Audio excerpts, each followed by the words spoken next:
Hi, man. Well, welcome to another edition of the Weekly Lingot. It is I, the Readout Dude. I'm drinking my rum infused root beer. I do that here. And here in the Weekly Lingot, we're going to break every rule in the book to entertain yins, except that one. And don't worry about that one either, YouTube. But we will bend that one, though. Oh, That's I'm my gonna intro. bend it all right. I'm gonna bend it all right. Like Beckham.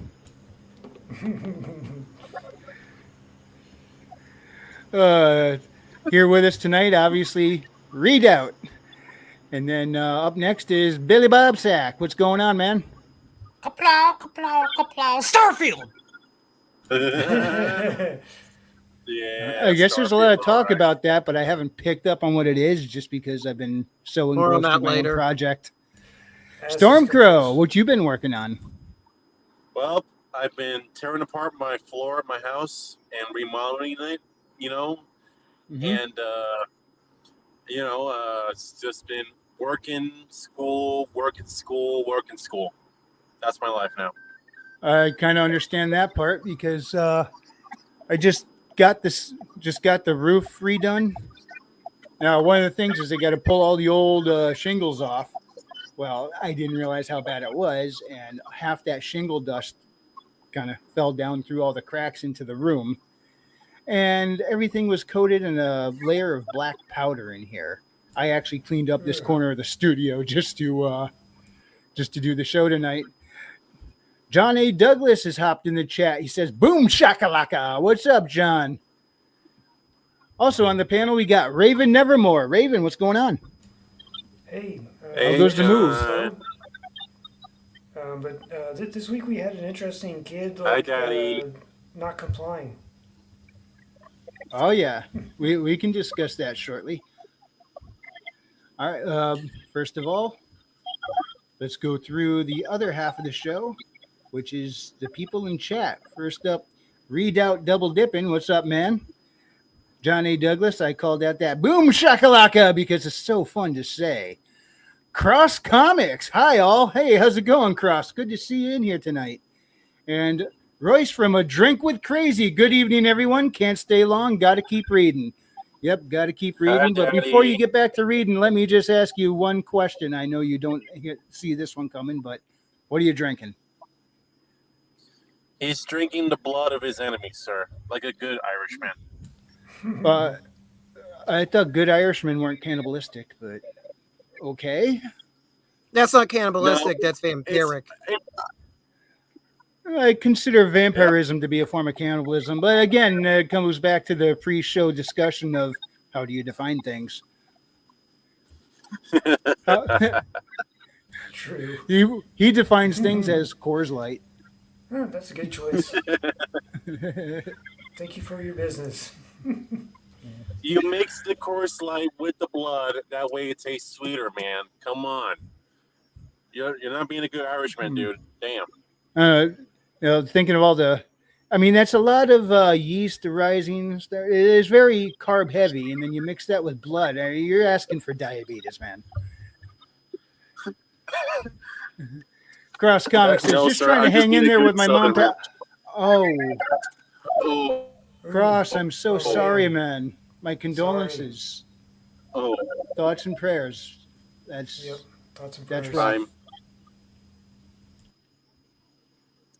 I'm sorry too, Cross. John A. Douglas offers his condolences. And A.S. Bernert has also joined us. How's it going, A.S. Bernert? Good to see you. So, we'll call out others as they pop in, but to start off, Raven, you mentioned a certain shirt issue going on this week. Shirt issue? Oh, you mean the patch with the kid? Oh, that's right. It was. I thought it was on a shirt. It was on his backpack, right? He may have had a shirt later on, but yeah, he definitely had a patch on his backpack. The patch conundrum. Yep. Well, if they're trying to get off nicotine, let them use the patch. Jeez. One of the best pics I think I saw of him was he's standing there with his backpack with a couple of patches that are all patriotic stuck on the back of his backpack, and he's looking at this car with all of this like Greenpeace stuff and everything else plastered all over the back end of the car. And that ended up becoming a meme, and he was talking about it on one of the podcasts he was actually on. And he was like, if they can show off all of the stuff and, we really don't care, that's part of their First Amendment, should my First Amendment be able to be patriotic? Yep. You are not allowed to do that. That makes sense. We all must observe the double standard, but not Rules speak for of it. thee, but not for me.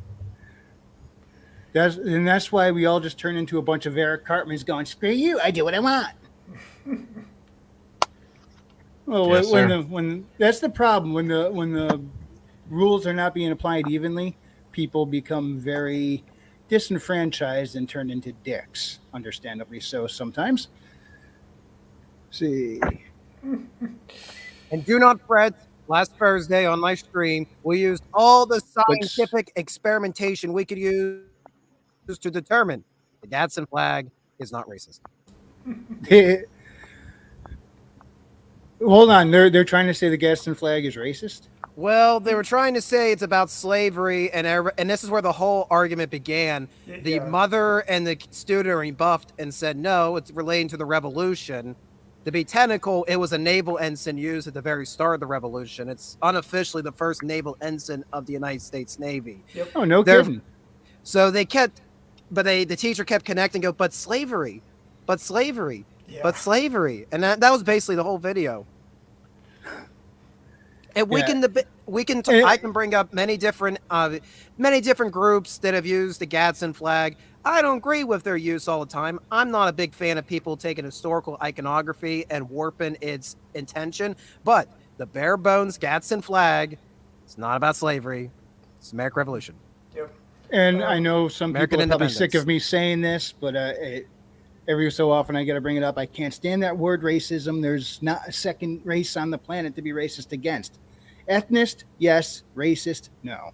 I mean, to be fair, if someone's ethnist and the aliens show up, they'll probably be racist too. But but you see my point here. It's like stop creating Yeah. that mental divide between everybody that doesn't really exist. Well, my thing is, it's Sir, gotten speak way for past yourself. and Autism beyond. are not humans.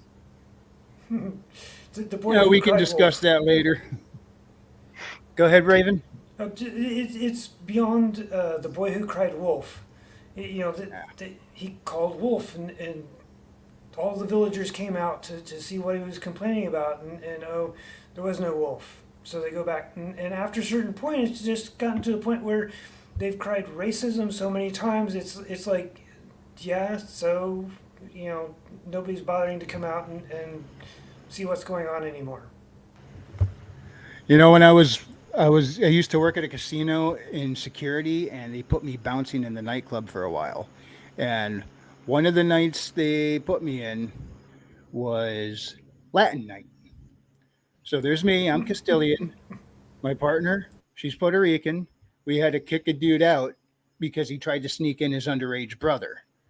So as we're kicking him out, he turned around, he looked at both of us, he goes, "You're kicking me out because I'm Spanish, aren't you?" We could not. Professionalism went out the window. We just started laughing our asses off. But the more and more people were like, "Oh, you're a racist. You're a racist," for whenever we tried to like stop somebody from doing something, that was like their go-to card. I got so sick of it. I'm like, wait a minute. That accusation only works to stop people who aren't actually racist. So what do they expect to happen? They expect everyone to do exactly what we've been doing. All of a sudden going back on our heels, going, "Oh, no, explaining ourselves and becoming the we go on the defensive pretty much." And I got sick of it one night, and black gentleman we had to escort out, and he said, "Are you kicking me out because I'm black?" I was just so sick of hearing this over and over again. I just said, "Yes, I am." And he shut up. I couldn't believe it. I'm like, that's all it takes? And they stop? I should have just been going around to claim I hate everybody years ago, and they would have just left me alone. Awesome. Sir, I've done that for years, and people still don't leave me alone. So it's not as foolproof as you think. Well, they do if you're not late for your shift. Over in the chat, Andrew Campbell has also joined us. Sup? And get ready for the big shout. Ram! Ram. Hey, Ram. What? By the way, Raven, what did become of this student? So I believe he's been allowed back to school. I think he's running for class vice president.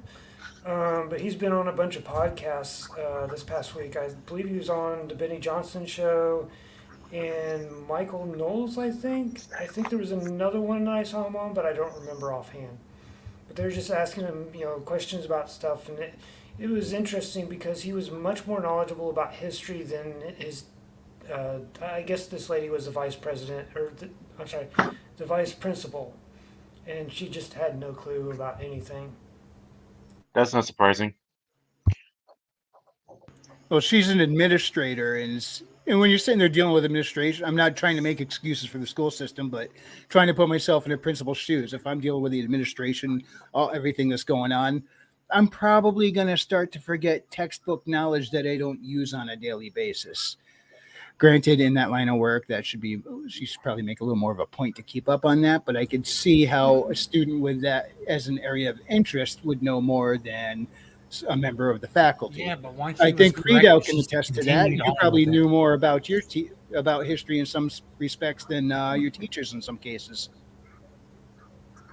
Oh yeah, All I'll say is we don't have, when you watch the video, and this is a precedent for most problems we deal on our daily basis, they don't cite an individual, they don't cite a certain person or a certain law or something. They will say they. In this case, the district or the union or the government or they. It is always it's an extension of they. If we can figure out who they is, we will solve world peace because they has caused so many problems around the world for millennium. It's always an amorphous blob of faceless people. Yeah, nobody has the cojones to say in particular who it is. And that's the whole argument in this particular Gatsa flag scenario. The representative of the district, because I don't know what her actual job was, she would just keep saying, well, the district says, but do you know the history? Do you know why the district is claiming to have a problem? Well, but the district says. What the charts say. We have it in writing now, therefore it is absolute and true. You cannot dispute it. Well, Rita, with all that said, I got a couple of groups I can blame for all our problems. All right? And I have a couple of solutions for them, but then I'd be the bad guy. Ultimately, the responsibility ends up on all of our shoulders because we are part of the crowd, and as a community, I mean, not just us. I mean, as a civilization. Just remember, the governments can only do what sword. People allow them to do. But this is why culture is so important. Yet it was overlooked. I mean, the leftists, they didn't overlook it. They were damn brilliant when they got into the culture and started making things the norm bit by bit. And unfortunately, the only way to unwind that is the same method, and might not take the same amount of time, but it's going to take time. And that's why what we're doing now is important, not just for like, hey, we're getting cool stories out there, but that's not just right now. That's, laying foundation of culture for future generations. And when it's nothing but a whole bunch of political propaganda, I mean, surely you see the problem with that. I do. Bruner was right. The other show that I was thinking of was Ben Shapiro's. Yeah. Unfortunately, I have not kept up with any of the news this past week because I've just had my face buried in a manuscript. Well, you're being more productive than most of society. Yep. Somewhat. I mean, no, there are people out there breaking their backs and building stuff. And, I'm writing a story that may or may not be relevant. Too. It's a risk. All right. I'll knock it down a peg. You're being more productive than some of society. You're being more productive than George R.R. Martin. How about that? I will definitely take it. I can't sit here and talk crap about Martin, though. I just know what you I guys can. have told me about that. I haven't read his stuff, so I not have. being into his Therefore, I work, have I'm all the not right to say attached that. to it. But I've read all his books. Therefore, I have the right to say that you are being way more productive, respectable, and honorable than that fat fuck. Don't worry. it's kind of ironic. I I want to build this channel talking about stuff we all like, not things that piss us off. So I broke up. I had some segments I uploaded last week, and the the whole segment where we just kind of trash talked on Stephen King's opinions. I put that up last. I put it in the Friday slot to go die because I didn't want to build the channel on talking shit. How much did that get you? It's one of my most viewed videos on the channel right now. I couldn't believe it. It was like, Oh, are you yeah, telling it me that took off. Rage? I'm like, that's the one I Are you, didn't want to take off. Why is this getting all the attention? are you telling me that rage and hatred gets you more attention and Uh, money? Apparently, people like drama. Who knew? You, who knew? You hear that, Trippy? Well, Who tell you that rage and hatred is more powerful than love and peace? Who could have possibly told you that? it's not more powerful. It just operates differently. It burns fast and furious, like lighting up a thing of like lighting off some gasoline, but it Hold goes up. out real quick. Frequency. Stephen King deserved it, okay? Yes. Just want to Oh, be honest perhaps. with I'm you, not fucking shit disagreeing on with it. you on that. I'm just saying I don't want to build the channel off trash talking. But I yeah, mean, hate and rage. Yeah, it's like throwing a match on gasoline. You go, it was very bright, very powerful, but it's gone now. You build it up Yeah. on positivity, something you like. That's like burning a nice wood oak fire that's going to burn for hours and hours. So take your time, build it up slow, and in the long run, it'll pay off much better. That's my I, opinion. I don't know from experience. That's how I I have see a things. I have a different method. I salt the earth, right, and spread the ashes across the ground. Then I build a nice little house. Then I build a nice little fire inside to keep my family warm. You know? Yeah. Well, since you salted the earth, that's a good step. But don't forget to use wrought iron for your fence. That way, none of the spirits can get in there. Good Watch man. Supernatural. You Absolutely. learn a lot. Oh, hey, man, I grew up with Supernatural. Yeah, you All right, notice that's my. they've always kept the ground good and salted beneath their buildings. Mm-hmm. Mm-hmm. I mean, listen, I can go off on Supernatural, man. That was something me and my mom grew up in, like, definitely good. Uh, and I remember we just rented all the Supernatural seasons on DVD from Blockbuster, and we just stayed up till like 4 in the morning watching all the shows. I used to love that show, and the I music love they it play in so. it is freaking fantastic.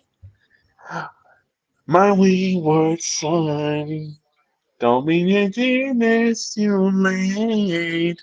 Don't you cry no more. Yeah, well, when Da-na-na-na-na-na-na. people would ask me what's it like, I used to say, imagine taking the Dukes of Hazard, making them Ghostbusters, and then Gritty. It's like the Dukes of Hazard going around ghost busting, but it is grittier. That was the best way I could describe it. I think it fits. You know what? Although I would I love to see the General Lee make a couple jumps in that show. That'd be pretty cool. I mean, heck, they went and crossed over with Scooby Doo. Give me Dukes of Hazard, damn it. Yeah, oh I saw man. some of that. I don't think I saw all of the seasons, but I do know I watched a couple of them. Because didn't that have the guy that uh, was in what was it? Dark Angel with Jessica Alba. Gentlemen, give I me never one watched moment. Dark I Angel, think I so have I'm something not real quick. sure. See, I'm pretty sure. Let me look that up. See, there was Sam, Dean, Uncle Bobby, Cass, and Crowley were the primary characters through most of the show. Although I never saw the very last season, from what I heard, I'm probably just going to leave it be.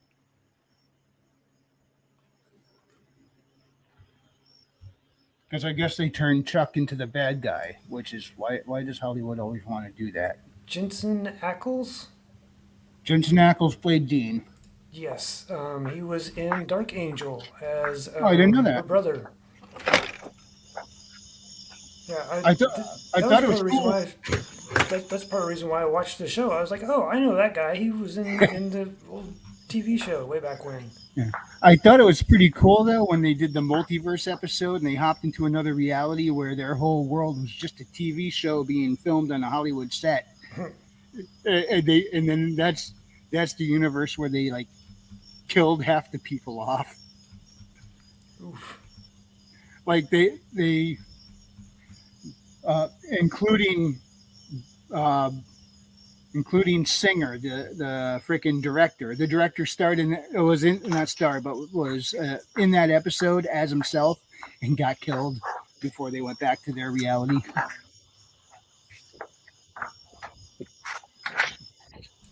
Hmm. Man, I mean, I don't know what to tell you, honestly. Fucking, I don't care how cheesy or how corny the early 2000s was. There are so many good shows from that era that I miss that I know for a fact we were never gonna get in these Oh, days, man. well, that's right. That's exactly the era that Firefly came from. That's one of my favorite shows. Yeah. See, I thought Dark Angel was actually late '90s, but it looks like it started in 2001. Oh, really? I thought that was late '90s too. Wait, I'm maybe. familiar with. I'm 2001. Wait. I'm aware of the show. I knew that Jessica Alba is part of it, but I never actually sat and watched it, which is surprising because Jessica Alba is gorgeous. But You know, maybe I'm just being a young, stupid zoomer at the moment. But who's Jessica Alba? Did you see the Fantastic Four? Yes. Oh, Invisible Girl or Yeah, Woman or she's whatever. also the one that had to come out recently and say she looks too white, so they won't cast her. Saying she's too ambiguous in her race, so that's why they're not casting her anymore. oh could boy, it just be she got older? that And too. She's still who hot. was it? Jessica Biel or Katherine Heigl that said Jessica Alba owes her career to her makeup artist? Ooh, damn. I don't know if Wouldn't that's that be accurate or every not, but actor? yeah, pretty much. And also the cameramen who shoot at a certain scene to make them look good at all times when they're shooting.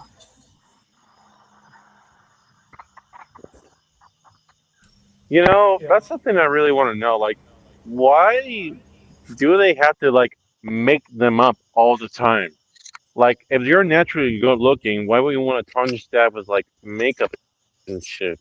You know? Now, now I agree with you there. I'm one of those weirdos that think that most women look better without makeup. Yeah. In Oh, fact, Yeah. if I can, and I guess if they do it right, you can barely tell if at all. But if you can see, for me, when I see makeup, I mean, once in a while, and a deliberate showing of a different highlight or whatever, it could look cool or whatever. But for the most part, why are you covering up that gorgeous face with paint? You know, that's yeah. just the way I see it. I think in some cases it may be for lighting or something. I don't know. Because I know they paint some of the guys up that are, especially ones on the news, but I know part of that's specifically for the lighting to try to like not have shiny spots and such.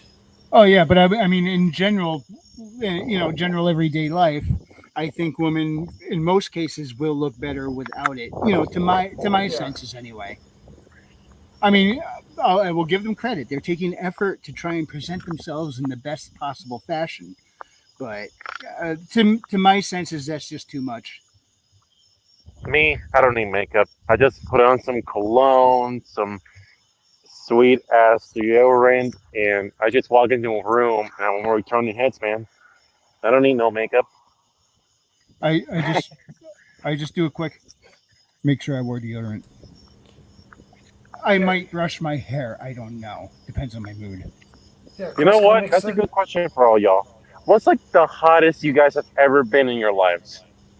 Like What do you you guys put mean? on a specific dress combination, or you guys got a specific shirt or shoe, and you guys just feel hot. You know what I mean? Well, we're dudes, so that doesn't apply to us. About 110 degrees Fahrenheit. Yeah, yeah. Our value comes from reaching the top shelf. I don't know what that means. We're dudes. We're not fun to look at. We can lift heavy shit. We can build shit. We can reach places up high, but we're not fun to look at.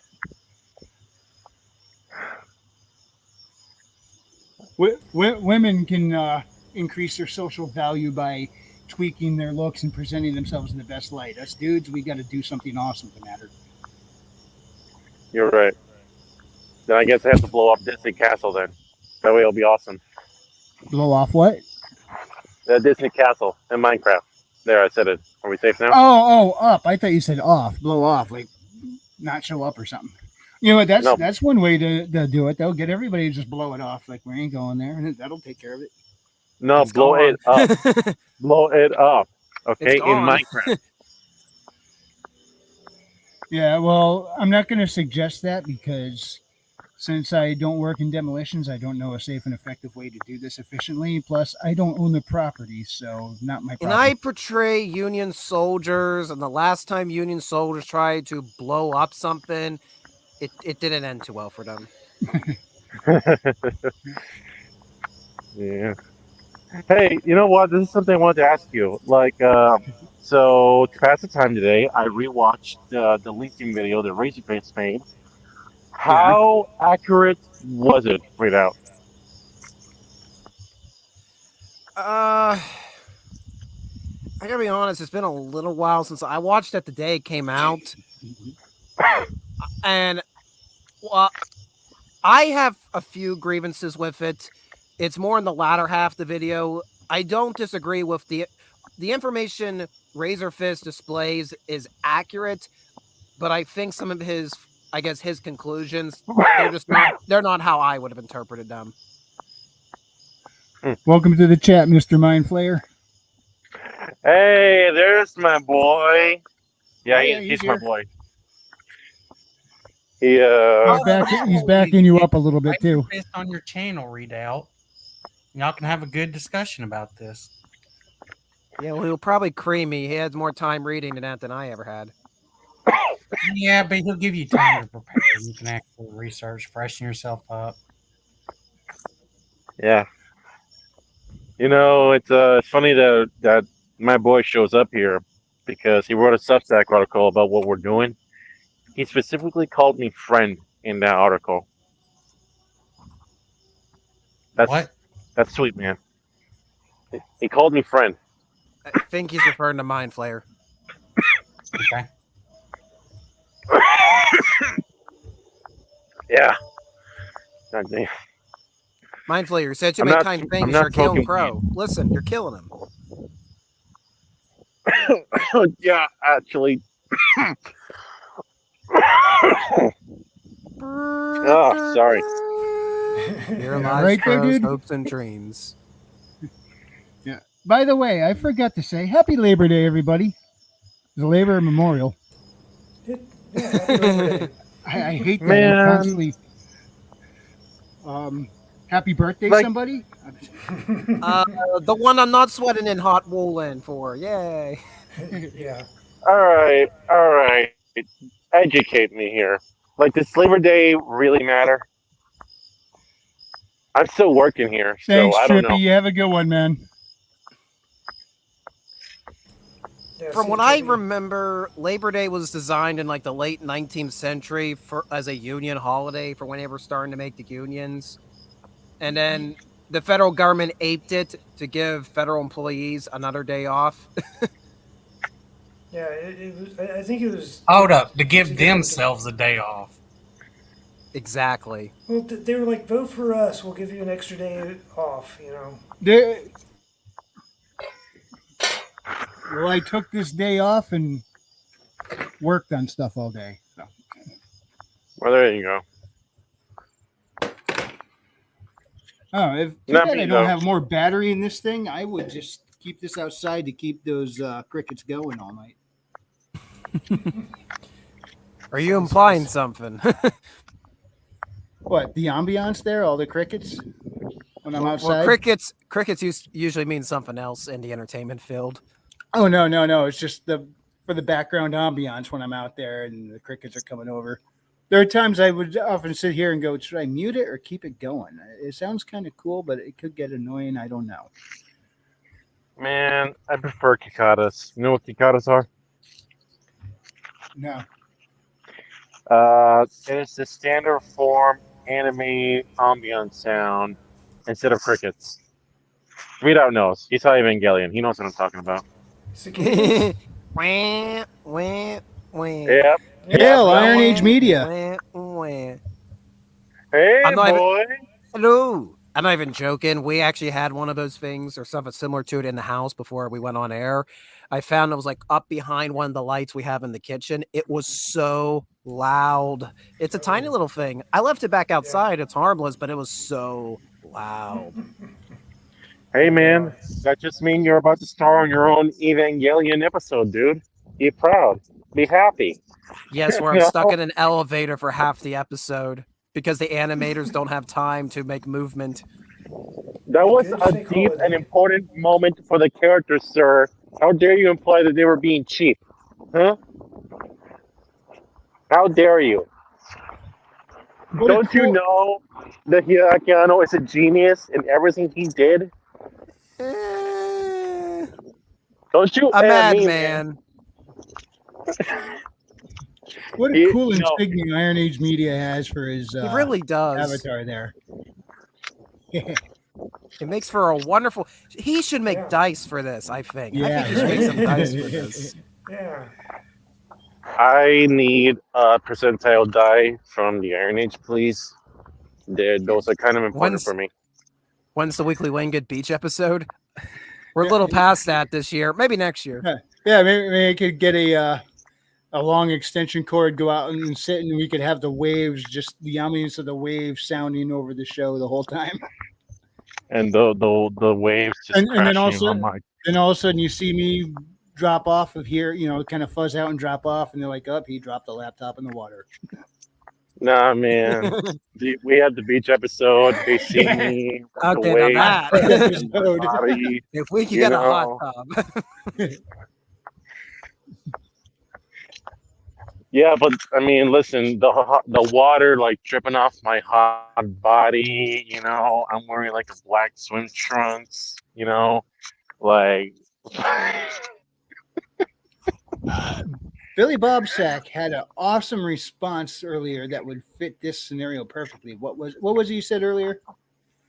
Oh yeah, that's right. Shut up, Meg. Boy, you shut the fuck up. I'm just kidding. I love you. No. Do you know what happened to the last person who told me to shut the fuck up? Jewish space Judah. lasers. There it is. They got hit with something. Actually, I think they got hit more than once. Did they not, Wrangler? Oh, this past once wasn't necessary, but it was satisfying. Ultimate Kahuna. Hey y'all. Hey, What's going on, man? Hi, baby. I'm here. Billy we were having Bob a Saget's not gonna tell you to go fuck. So we had a conversation today at my place of employment. We were basically saying, they keep making all these live action remakes. Why? They're all terrible. Have any of them actually been good or tolerable? And then my brain went to the strangest of places. It went for a nostalgia blast like no other. I went, the Flintstones live action remake was one of the most faithful live action adaptations. It was pretty darn good. I mean, well, the John plot's not Goodman? good. Yeah, that one. The plot itself is not what we would call good, but is it entertaining? Yes. How many times have I pointed to I Transformers like as it. I like it. how many times I've pointed to the original Transformers movie going, hey, there's continuity errors all over the thing. But I enjoyed the characters and I had a lot of fun, so I can just brush that aside. Does it still And bug more me a often than little? not, But Yeah. that's what matters. yeah, is it fun? So one of the things that surprised me is that I seen the Netflix's new One Piece, and I was like, I don't Nope. want to watch it. That's going to be a waste. And then I started hearing people were actually enjoying it. Now there's apparently some fans that are like, It's not the best, but I mean it's better than it's a lot better than a lot of other things. And the guy that plays Luffy is like, at least in the 2 episodes I've seen so far, is like really playing it up, and it looks good enough that after watching 2 episodes, I want to keep watching more. Oh, cool. I do not trust it. I do not care. I do not want the West or anything whatsoever to translate that into anything but manga and anime. So I'm not gonna go see it. Ultimate Kahuna says, trying to see if I could go to Maui. My grandma is getting worse. Well, you definitely have my prayers. We hope she gets better. Yeah. Herman P. Hunter offering condolences. Sorry to hear that. I hope she gets better. A.S. Bernard says, I'm thinking of watching One Piece next after I finish 86. Yeah, 86. There we go. The Ultimate Kahuna. Now, what's 86? I'm I am Stormcoat to the Ultimate Kahuna. There we go. I am glad you Yeah, asked. what is Raven. 86? So 86 is it's a like 2021 mecha anime. Now, I know you might be rolling your eyes thinking, oh no, another mecha. No. So this mecha is set in the country of San Mongolia. And in the country of San Mongolia, they've been fighting a perpetual war against an AI that is totally not Skynet in any way. Totally not. They're fighting an AI that is taking control of all of these mechas, and San Magnolia is telling their people they're fighting the war with their own autonomous mechas. That's what the people of San Magnolia are always told. You'll also notice in the country of San Magnolia that everybody has white hair and nobody looks different. And that is because all of those that do not have white hair are considered not human beings and have been kicked out of San Mongolia into the demilitarized zone and are operating these autonomous mecha to fight off the AI from invading San Mongolia. So that's the setting of the show. The main plot centers on I forget what her rank was. Her name's Lena. I think she's a major at the start of the show. And essentially, the job of military officers in San Mongolia is basically to go sit in a gaming room and basically operate all of the autonomous mecha like they're gaming droids, when in reality, they're just sending all of these people to die in these mechas against these hordes of AI mecha coming towards San Mongolia. Lena doesn't like this because she realizes we're actually just sending people to their deaths, and we've made a whole bunch of lies up to just kill a portion of our populace off so the rest of us can survive. But, the government won't let her tell that because that would cause a great panic. So the plot revolves around her trying to find a way to keep her squadron of the non-humans, which they call 86, alive in this perpetual war against AI. It is a phenomenal show. One of the best anime to come out in the past 5 years, at least in my humble opinion. That kind Sir, of this is a reminds Now, very me why of is it important question, called though. 86? There's 85 districts, I think something like that. There's 85 districts within the country of San Mongolia. The demilitarized zone is considered the 86th district, and all of those that have been deported be considered less than human. They're not white-haired humans, so they're sent out. They are the derogatory term for them is, oh, they're 86. Gotcha. Yeah, it's kind of funny. Sir, What I'm working on right now, there are two groups of people that that don't realize they're actually the same species, and that's been used to keep them button heads. Ooh. So it's kind of the same idea, well, it's funny you say 86. that. but it's not discounting them as not. They just don't realize they're the same species. They've been tricked. Yeah, 86 kind of is reminding me of like Ender's Game. Mm. Like somebody controlling. That you mention that now, I can, from the little I know of Ender's Game, I can see that. Weirdly enough, my friend got me into watching 86, and I started watching it, and I just went over to him like, oh, so the 86, the squadron of 86 that Lena commands, oh, this is basically this universe's 54th Massachusetts. And my friend went over and said, what's the 54th Massachusetts? And I'm like, boy, do I have the movie for you. And then we watched Glory for the next 2 hours. And then we decided we should compare the two, even though they're not connected at all. Let's compare the mecha anime with the historical movie. And that's how we got the Heterochromedia podcast to start. Huh. There you go. Cool. Those are the first 3 episodes. Now, Nice. hold on. This is a very important question. Is there a hospital scene in '86? Is there what? A hospital scene in '86. Oh, Are you really going to bring it back to that one? I I thought you always said have to hot do why- it. springs why scene, do which I was have to to ask? say Of there course is you are. there's no hot spring scenes, but there are shower scenes for reasons. Awesome. Great. Mhm. Second thing. Wrangler. I saw Somehow that's you better than the hospital scene. What's your Nothing is better question, than the hospital Stormcrow? scene. Come on. Nothing's better than the scene, dude. Come on. Anyway, Wrangler. Well, it's funny you mentioned that whole lying to 2 people, basically saying that they're the same race. My story and the one my player is working with me on. Well, there is a species on Earth that is completely different from humanity, and this isn't the Star Trek elves and space aliens we're dealing with. Um, these are, how do I say this?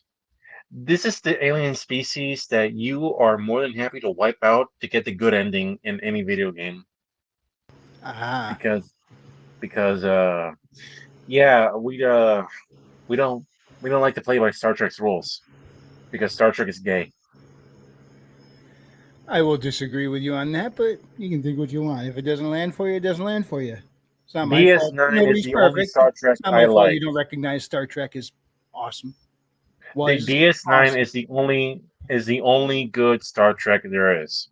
There, I said it. Congratulations, you said an opinion. Now, DS9 is probably the best series out there, as far as quality and everything, Thank you. but that's not the only good one. There's some definitely bad ones nowadays.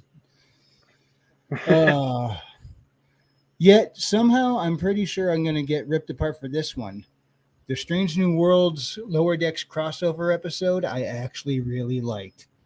To the Ew. point where I actually overlooked the causality loop. I hate causality loops.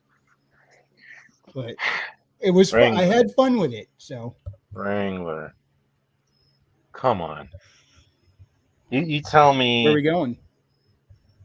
Well, we're going to hell if you think that anything modern Star Trek is good. That's number one. Modern Star Trek? What I exactly I falls Yes. don't into like the modern? term modern. I don't like the term modern. Well, I just said it. Can you give me another term I can use instead of modern? Star Post Trek in the past X 2009 amount of track. years. That Yes. works. 2009 and onward. That's probably the area you're looking at, and most of what's in there is utter crap, in my opinion. Actually, I Alright, would we say might most have of it a is delirious objectively otter crap. join us. But I don't think I've watched anything Star Trek in the last couple of years, other than the old series. well, I can't, that's really all you need. I can't speak much on Star Trek aside from Next Generation. Next gen You is know? awesome. No. DS9 was better. Anyway, you know what's been my favorite reviewers to watch Star Trek about? Red Letter Media. Just seeing those poor bastards slowly get more and more depressed as Star Trek Picard came out, and then basically saying, I'm going to go get the coronavirus as a response to Star Trek Picard. Honestly, that's most Red Leader. That's most of Red Letter Media's material nowadays. Just them slowly becoming more depressed as the mainstream culture becomes so sickly that by watching it, you mentally are feeling sick for a few hours. Well, they should come over here. We can make them feel better with some good stories. We really No, could. no, But no, they no, are no, they're no. primary visual people, so I mean, we got some movies in the works. I got some movies in the works, although I'm pretty sure they are illegal to show in the public, but I got some movies in the works. Well, let's go to something that's a little There more it is. public friendly then. Do you guys know that Black Knight has a new book out? Yes, I do. let's talk about his new book. Now, I got to be honest, Let's do that. I haven't followed Star Chatter too much, but I do want Jins to shill about it. Just look at that artwork, man. Look at that artwork. And I do believe this is once again the fantastic work of Neutron Bore. Indeed, it is. My God. The Why? Blood I of Tyrants. Look at that. Samurai on a motorcycle. Looks He's good. not How doing- could you not just go, yeah? Well, okay. He's not doing the Akira pose. I have a problem with that. Everyone knows when you do a Japanese anything with a motorcycle, you got to do the Akira pose. It is natural law. We do But not it's yet some- know if this is in Japan, or unless have you started reading it? Maybe you do know. No, but it's a samurai. Automatically Japanese. Therefore, Japanese and cultural history, but that doesn't mean that this is taking place in Japan or that the dude is actually Japanese. He probably is, but not necessarily. my point is, I wanted to see Neutron Board do the Akira pose. Okay? Well, anyway, here for the blurb, it says, "The Tree of Liberty is thirsty for the blood of tyrants. Within the depths of fringe space, there float many a stellar body, planets whose nameless occupants have long since forgotten the meaning of the word freedom. Shackled mind and body, these numbers live the pitiful life of stock slaves and die forgotten. The corrupt, bureaucratic overlords see themselves as superior, Elysian beings. The genocidal decree they disseminate from their lofty towers to be obeyed without question or hesitation. Protected by their gangs of well-armed bootlickers, these parasites cannot imagine anything but their rule forevermore. This was the normal for hundreds and even thousands of star years, until defiant Terrans ventured across the stars. Having shattered their own chains and disposed of all blood-sucking government parasites, they gazed across the cosmos only to see more obnoxious authoritarians. Lasers and railguns in their callus-covered hands, they grit their teeth with eyes full of ice-cold rage. They roar, "Never again." Nice. Good old fashioned, family friendly, commie slaughter. I'm all for it, man. I mean, first off, if he wrote that, then his grammar and all that has absolutely gotten better. That's probably like the biggest criticism I can give him as I'm reading the Twin Sons of Corolla is the grammar, but he was learning English. And I mean, look at this, dude. Look at the blurb. Look at the artwork. He's come a long way.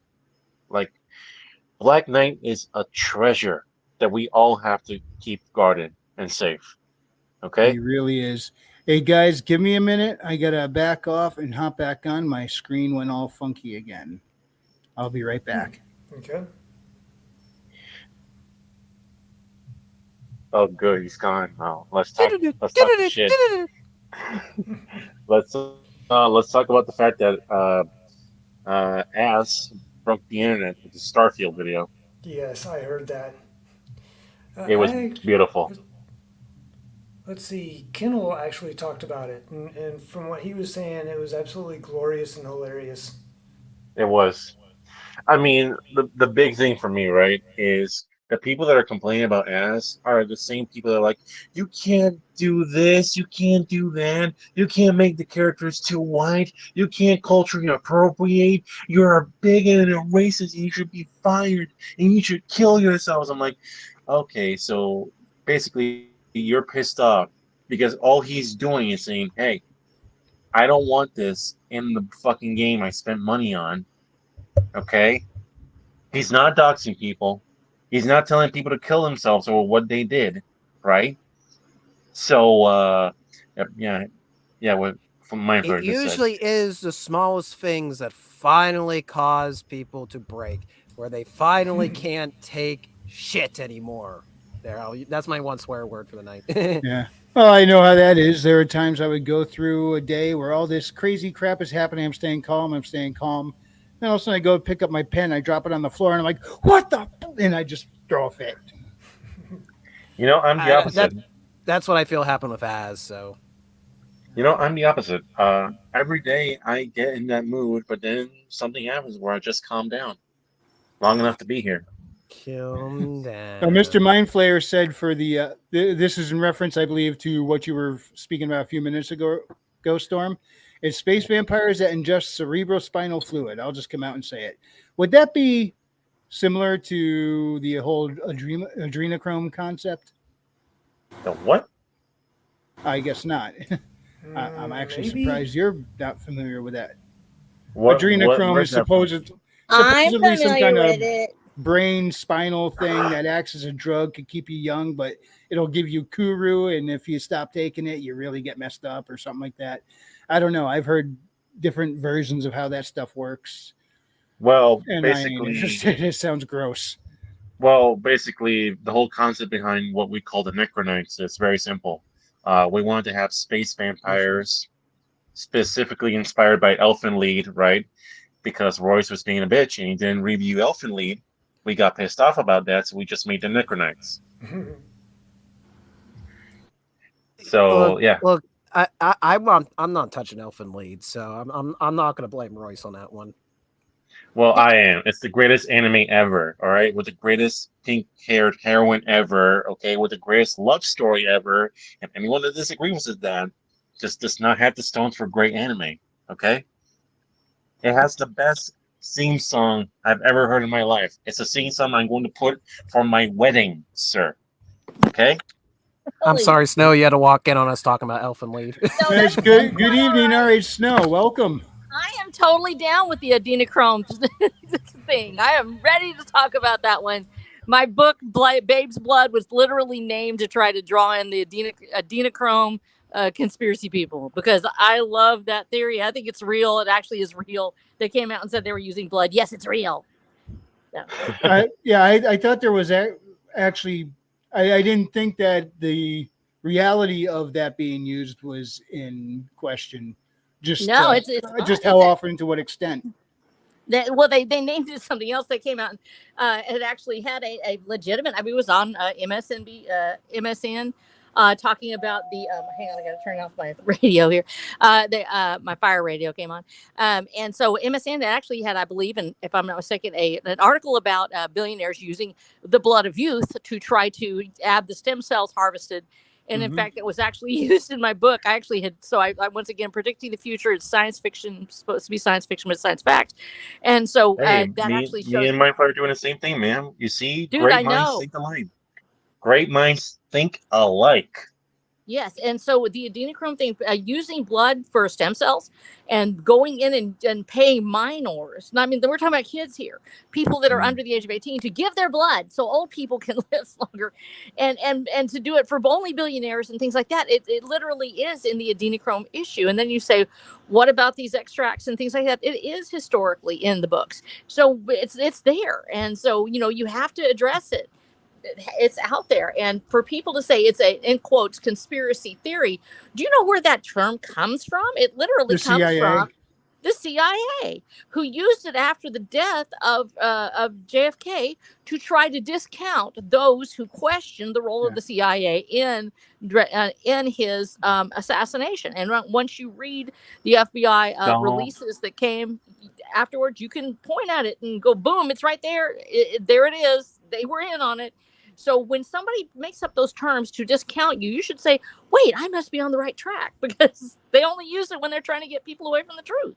Yes, they came up with the term and popularized it deliberately with a negative concept just to discredit anyone who speculates. Yes. Which is why, Wrangler, you need to avoid grassy knolls the next few days. Geez. Throw it out there. Continue. Okay, well, let's continue with this. Snow. RC Hold on. Scott, how you doing, man? Hey, Scott. Good to see you. Miss Snow, I'd be very careful with you saying that. I don't want you to get Waco'd. I love you too much for that. Okay. I'm okay. I understand. I've lived my life now, and I'm ready to face it. I can't imagine that I'm living in a country where I have to be afraid of saying that the CIA has plotted the death of its own leaders. I mean, that's in the records. It's there. Yeah, I don't think anyone's afraid to say that. Everybody already thinks that. Yeah, but you're right about the fact that we have to be aware of the world that we're living in, and the fact that some people take it very seriously, that we question the state. And it's precisely because we live in a world where if we question the state, that we will be targeted and harassed, that we must do it. It becomes a duty. Well, I hope it works out because if this whole thing's going tits up pretty soon, and when it does, I'm gonna go back to Puerto Rico, and I'm gonna watch the fireworks from there. Rico. Hey, I'm in Texas. Texas is my homeboy here. We'll I was manage. about to somehow. say hi to Kahuna, and we just lost him. Hopefully, he pops No, back in. Hi, Kahuna. Kahuna. Yeah. Bye, Are Kahuna. Kahuna, any of get back you in here. familiar with the movie, a Dolph Lundgren movie called "I Come in Peace"? No. No, I'm not. That sounds familiar. All right. Spoilers for this movie. No one seems to have heard of from over 20 years ago. But "I Come in Peace." Dolph Lundgren is a cop, and he teams up with an FBI agent. He's trying to track a serial killer. Turns out to be an extraterrestrial. He is from and he is there, and what he's doing is killing people and extracting stuff out of the pineal gland to bring back to his home planet to sell as drugs. Dude, And there was one more alien who was a yeah. cop chasing him who gets killed, and it comes down to Dolph Lundgren and his FBI partner to stop the whole thing. Wow. Oh yeah, I remember that. When we were talking about the whole adrenochrome thing, it kind of set my mind on that. I was like, I wonder if that's where the concept came from. From I mean, the "I Come in Peace" movie being inspired by the adrenochrome stories. well, I mean, I introduced the concept here, and frankly, what me and my player did is more akin to like, hey, we know vampires, they suck blood, but let's make it weird, you know? Let's like, what's a weird thing we can do? And he went like, bro, they drink the spinal fluid of the victims, you know? And I was like, that Can't sounds they get alien. some coffee instead? No, man. We want to make our vampires hardcore and edgy, bro. Horrifying, you know what I mean? Like, we want to terrify you guys. And hopefully, when we do unleash the podcast on you, you're going to have some nightmares. Miss Snow, I love you, but I want to give you some nightmares. Is that okay? She's faking.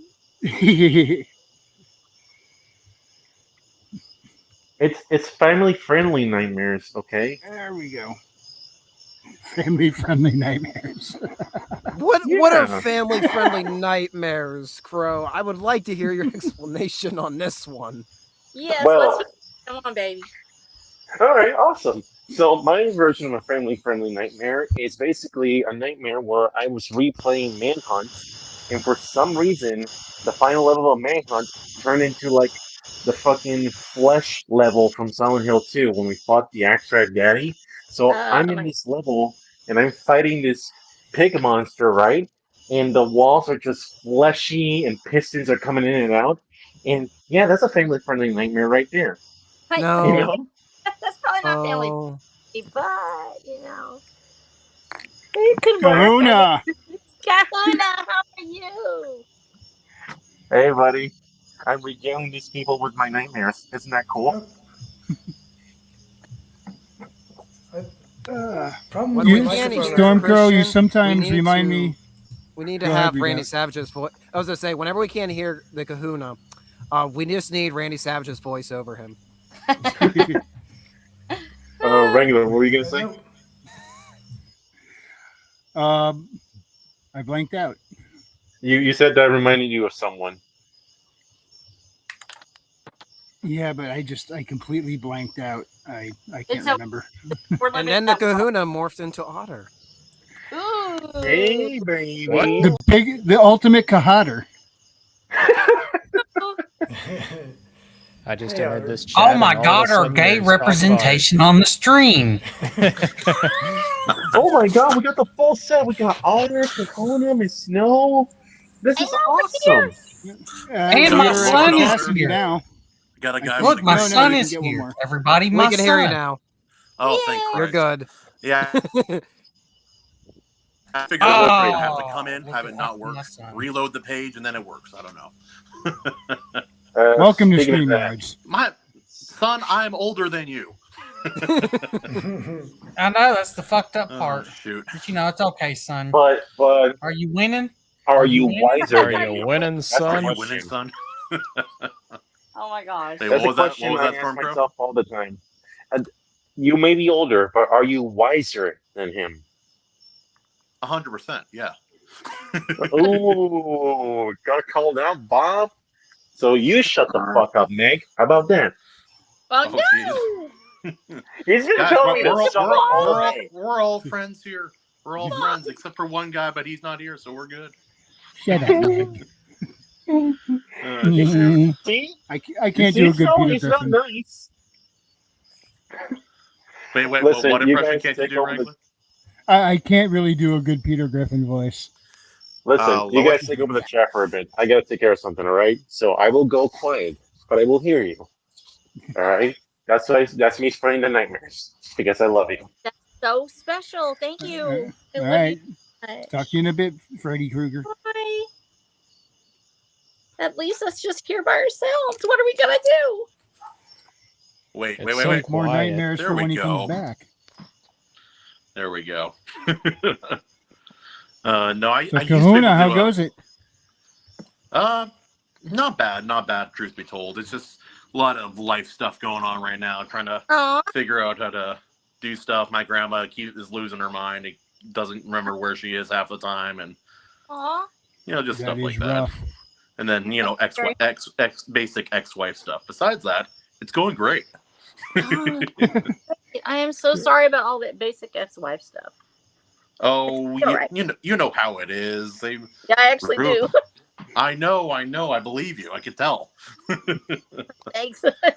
I have that look. Is that that 1,000-yard stare? No. You mentioned it on stream the other day. I'm like, Yes. it's authentic. You can tell. Anyway, let's talk about something else. Where were we at when you guys before? Where do you want to go? We're talking about blood and the Blood? adrenochrome. We were talking about blood. I haven't looked into it much myself. My mom has talked about it quite a bit. She dives a bit deeper into all of that stuff. And oh, cool! Your mom is cool. I know. I know. I told her a little about you. She's like, she sounds cool. I'm like, yeah, she probably is. Tell your mom I want to be her friend. I told her you guys probably would be friends. Then we should. Yeah, she needs to come on the show and start talking about stuff. Oh, holy smokes! So yeah, Lord first Otter, to be what's like, going on hey, with you, man? this is really cool. I got my mom on here. We're talking. And then all of a sudden, somebody's going to say something off color. Like, dude, my mom's on here. I know it's really hard. It's like people will do that too. They get worried about me, and I understand. It's like I don't like to be a buzzkill on the stream. And if people, you are not.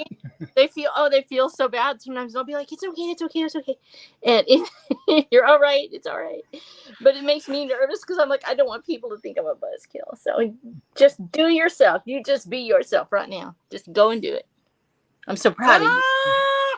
Anyway, Well, Ultimate Kahuna, to answer your question, my mind feels like it's dashed in a million pieces right now. Working on the very final stretch of my book. Got 5 chapters to go, then I'm completely done.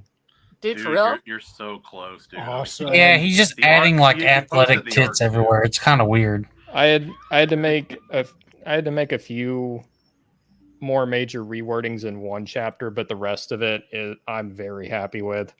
And nice. I got through 8 chapters today. I've got 5 more, but I couldn't go any farther. I know I've got an actual day job to go to tomorrow, so it was probably a wiser idea to stop. Yeah, now you can spend all night talking with us. Yeah. Yep. Yeah, I was hard at work at mine, and then I had to stop to go do a show or something. Weird, huh? Yeah. I'm glad. I'm so close I could taste it. Oh, wow. I know exactly what you're talking about, Wrangler. Well, Yeah, I mean, you have more experience with it than I do. So No, I have a not question. not by for much all, though. I Yeah, have a go question ahead. for all of you writers. Otter, you're in there too. Your book's basically fucking done.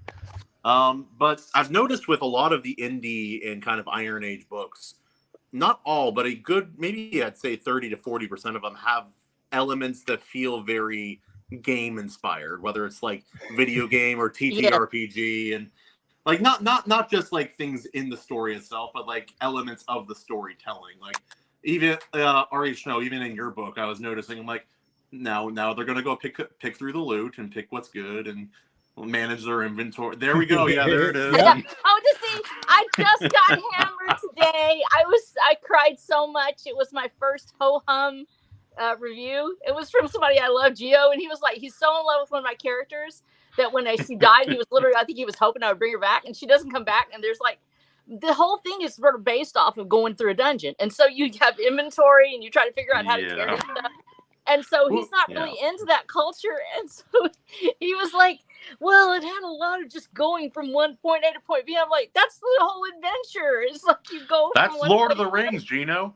I know. And yeah, when you go on an adventure, you do stuff. You go places. If it's fantasy, you're walking most of the time. I know. And so I was so upset. I wasn't upset with him because I love him. And I told him, I said, I was waiting for this for the first person to go, and he said he loved the first book so much that he had this, was expecting the same book, I think, again. And it's different each time. It's whatever's in the story. And so I was like, but they have to go from point A to point B, and you have to know how they're going to carry it. You can't just like say, and then they picked up their stuff left. I mean, you have to know where it all goes. And my husband was kind of like that. You can't give them that textbook explanation of point by point what they did. That gets boring quick. Yeah, well, that's the thing. And you can't really go point by point. You have to sort of say, okay, they had these things. They love to look at it. And I've had some of my readers love going through all that stuff, saying, here's this particular gun, and they're going to do these things. And then there's others that just want to cut straight to, and then they shot at Chupacabra, blah, And so, but you have to write the story the way you're going to write. And so I remind myself, because I love Tolkien. I'm a huge Tolkien fan. My husband, on the other hand, is like, cannot stand the first half of the entire set of Lord of the Rings. Cannot bear it. He's like, the entire first half. Yes, like that's Fellowship into Two Towers. That's a lot. Yeah. From the first. The Fellowship in One Tower was boring, and then he liked One Tower and the King coming back. The first half of the Fellowship of the Ring. That makes more sense. To the Hobbit town and Bilbo's complaining and everything. I'm tired about reading about these weed smoking midgets. I want to get to the action. That's it. That was him. I love weed. Yeah, not weed smoking. I love them. I love them, and I love that whole slice of life thing. So yeah, if it's sort of a picaresque thing, and so I'm like, because I've gotten good reviews on the book before. I mean, other people have read it. It's like just one review, and he's like, well, I guess it's just the first one was such a high standard. And I'm like, I don't know whether to cry or be happy. Yeah, why are these? I'm still thinking about them weed smoking midgets. Me and Trippy got to take a trip to Middle Earth. Yes, why are these hobbits obsessed over getting mushrooms all the time? That's a little weird. Shrooms, man. That was the lost chapter of Fellowship. That was never published. That's right. That's the mellow ship of the rings. That's different. It's a very different story. That's a very different story. Yes, that's after they get back and they have to get over their PTSD with the help of their friends. Imagine I can kind of see Chong in Lord of the Rings. Point there. Hold on, did you say a Cheech and Chong Lord of the Rings? Yeah, imagine Cheech and Chong in Lord of the Rings. Hey, what man, about am I driving okay? Combo that No, make. man. Think with parts. My mind is also in a weird place right now. Ignore me. Yeah. Oh, and then Frodo would keep Bernard said, forgetting where he put it. Yeah, Bernard said Rivendell is where the story starts. I kind of got to agree with him. I understand there was a lot of setup that's necessary to understand stuff, but that's where it really becomes fun. Yeah, Rivendell is the action start. Yeah. And or so maybe the lead into Rivendell, because you have the chase with the ring wraiths and all in that kind of conflict, and Gandalf gets captured. So kind of like the lead up right to there. But yeah, wasn't there a big giant? Hatter had said Cheech and Chong Lord of the Rings. I've often imagined, what about a multiversal Lord of the Rings, where by some kind of shenanigans, Frodo gets yanked out of there and Deadpool gets dropped in his place. Oh my gosh! But wasn't there a big giant? Gandalf printing words of wisdom, and he's like, "Stuff it, Gambledore. We got shit to do." He puts the ring on, and that big eye of Sauron's like, "I see you." And Deadpool's like, "Oh yeah, can you see this?" Better get my good angle. Let's see. Wasn't there a big time? It'd be great fun. First book? And I mentioned this to Sana once, and she said there is no way Deadpool would throw the ring into Mount Doom. He would absolutely keep it. And I said, no, I disagree, because he's done something like this before. Thanos once commissioned him to go steal something, and within that something was the Infinity Gauntlet. After Deadpool warped reality to have the Marvel Universe hold a roast in his honor, he got bored with it and gave it to Thanos because he was done playing. So yes, he would throw that ring in there. No, we all know that he would think it was a ring for a different part of the human anatomy. That's what would happen. He'd give it to Juggernaut. Man, this thing's going to have to get bigger for you. Oh, shoot. But he would never run from the ring race. That is true. He would have fought him. Also, he I has Harper bullets. Bullets are kind of overpowered in most fantasy settings. Yes. Oh, yeah. And historically, like, they made them so large because they had to actually penetrate the armor. Yeah, but would they didn't that know how to really do miniaturize it anything yet. to the ring race? Oh, Fire's no. the only thing that kills them or hurts them, really. They don't like water. They could use water guns. Hey, they never thought of that. Super soaker. Let's take it to a Yeah. Christian pastor or priest and have him bless it, Oh, make yeah. holy water, and then take I the thought it super wasn't soakers water. and I go thought out it was them ring because she was race. using magic. While we're Why they changing hated shit, it. we might as well make the elves like rednecks too. It's like, get off my property. You ain't gonna like what's coming to you. Wait. But I think that would fit the personality of the dwarves a little better. I could make anything work with what I got around. Kind of ingenuitive and I think that fits Hardworking, the not dwarves. that good looking. Yeah. No. Hey, Now I'm just thinking I'm of Dale kidding. Gribble and as they a can dwarf. drink. They can. through that. Holy smokes. But yeah, so how, like, do you guys ever read some of the Iron Age books or like more indie books and you feel like, I'm like, this feels like it was ripped out of like a TTRPG kind of setting, which isn't a bad thing, but I don't like, I This don't know. one kind of does. I'm freely going to Oh, admit yeah. that my story is sort of rooted in TTRPGs. Hell, the main inspiration for mine is Fritz Leiber's Fafhrd and Grey Mauser, and that's a Oh, major inspiration on old school D&D. Oh yeah.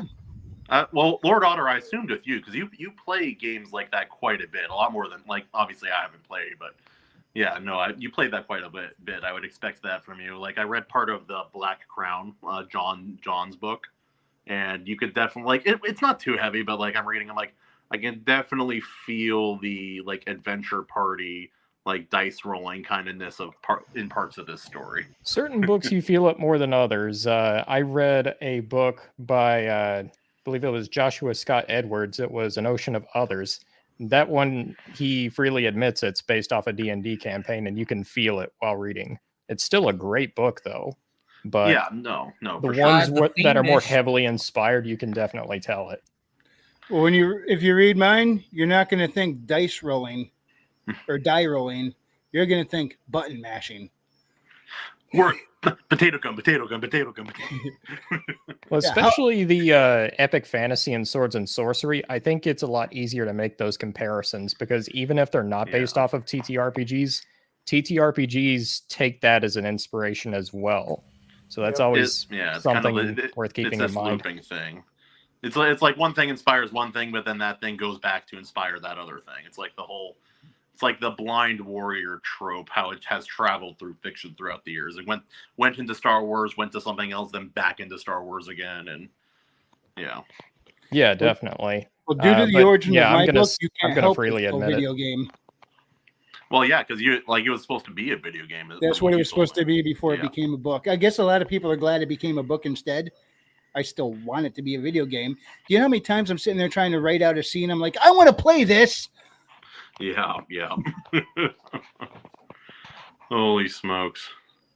But what about all of you guys? Like, what was the biggest lesson you learned writing for the first book or the first part of your story, so to say? I never learn. That's fair. That's me too. I'm pretty dumb, so I'm the wrong person to ask. One thing I learned is wait till your editor and formatter are done with it before contacting the cover artist because your page count is going to change. I'm going to agree with that. I made that same mistake. Shit, I wouldn't have ever thought about that. Yeah. It's something you don't think about until you make it. Oh shoot. Yeah, it's like in construction, you run into that all the time. Sometimes we'll be in a weird situation. We have to connect one building to another. We have to add something to a building that we normally don't have to add. And then suddenly you find yourself, you're like, oh, I have to take this apart now to be able to put this. Yeah. Or doing some weird, foolish looking thing just to appease code. Dude, I have so many stories. I've contacted Neutron Bohr months ago now when I originally asked him for the cover. I feel bad that I asked him at a time when the story really wasn't ready. I love his cover, by the way. It's an amazing cover, but did he do the I should have interior asked too, later. or is that someone else? What is it?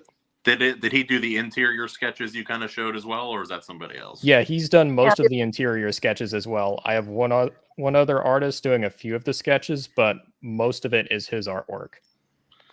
That's cool, man. That's cool.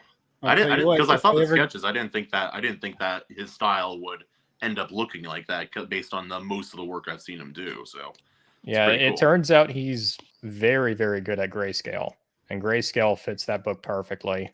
Oh, If yeah. it's the tone I'm going for, almost like a glove. That's sick.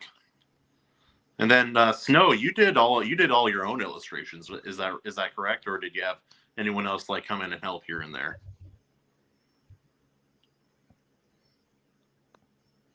Oh no.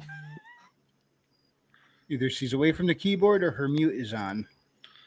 Yeah, we lost her. We lost her to the Texas wasteland. Not the Texas wasteland. Want to be a star? Texas wasteland. Oh wait, that's not how it goes. Also, Stormcrow, where are you at? Because like your Oh, he said he had to go. He said he had to go deal with a couple things. He'll be listening, but he's on mute right now while he's away from the keyboard. Oh, okay, that's fair. That's fair. What about you, Raven? How you doing, man? Good. Today I was actually able to. Okay, he is also away from the keyboard. Billy Bobsack. No, he's there. He's here. Yeah, I'm here. Just a little low. I was expecting some applause out of him. Kaplaw, kaplaw, kaplaw, kaplaw, kaplaw. Shut up, son. Kapla. Put a smile on that face. All right, Holy fine. smokes. Fine. I'll do it myself. Kaplaw, kaplaw, kaplaw, kaplaw, kaplaw, kaplaw. Oh no! Did you mute everybody? Wait, there we go. Holy. There we go. Frequency is. Am I like mute on something with you? Yeah, I clipped that for an opening a week ago or a couple weeks ago. I haven't done the funny opening thing in a while because I've been concentrating more on the book than clipping up videos. How dare you? Oh, I'll probably start doing a whole bunch of these again when. What do I have up here? Still, I should probably clear some of these out. I got a whole line of videos that I could just click on like that as openers. All the openers I've done, they're all right here, and it's like I should probably start clearing those out. Yeah. Probably help for me because I do all the editing on my phone. I've run into the inevitable issue of I'm out of freaking memory. Yeah. However, one poor, of poor these man. that will not be removed Jewish is space lasers. Yeah. that will always remain. You It poor will never man. go away. I know the struggle of having to edit on an iPhone. Oh yeah. I don't plan to yeah. ever go back. Dude, if if this computer worked well, I could probably use the computer more often. But no, The last thing I edited on a phone was the Oscar Langley Soryu video. I think I released that back in March. I still don't know how I did that in iMovie on an iPhone. Oh, I geez, don't know. I know all iPhone, about yeah. that. So painful. That's painful to do it, and it's especially if it won't open the way you do. You can't get it, and you find out later that don't have enough storage. And so, yeah, I had that problem too. And I finally got to where once I upload mine, because I'm mirroring over to Rumble, I just go ahead and delete it off my phone or off my iPad because I have to use iPad because I have to make everything bigger. And so I have to stare at it really hard. And it's kind of tough. I'm not, I don't claim to be a content creator for YouTube in that respect because I know I'm not nearly on y'all's level. Y'all are like some sort of bigness. And then I'm Yeah, just but you're more famous. You're No, more I'm not. famous. You do your own drawing. You write a crap ton of books. You No. shush. You're fine. I'm sorry. My spirit is crushed now. Somebody please go tell me that Six Gun Shiva was good enough for you. Please. Without reading the it, what? 100%. Thank you. I love you. That's great. Everybody else liked it. I'm like, "Woo, that's the first time ever. You know, I'll go so far as say it's the best book I haven't read. Thank you. I love you so much. Ram says, "Got to step out. Y'all have a good night." Except See Billy you, Ram. Bobsack.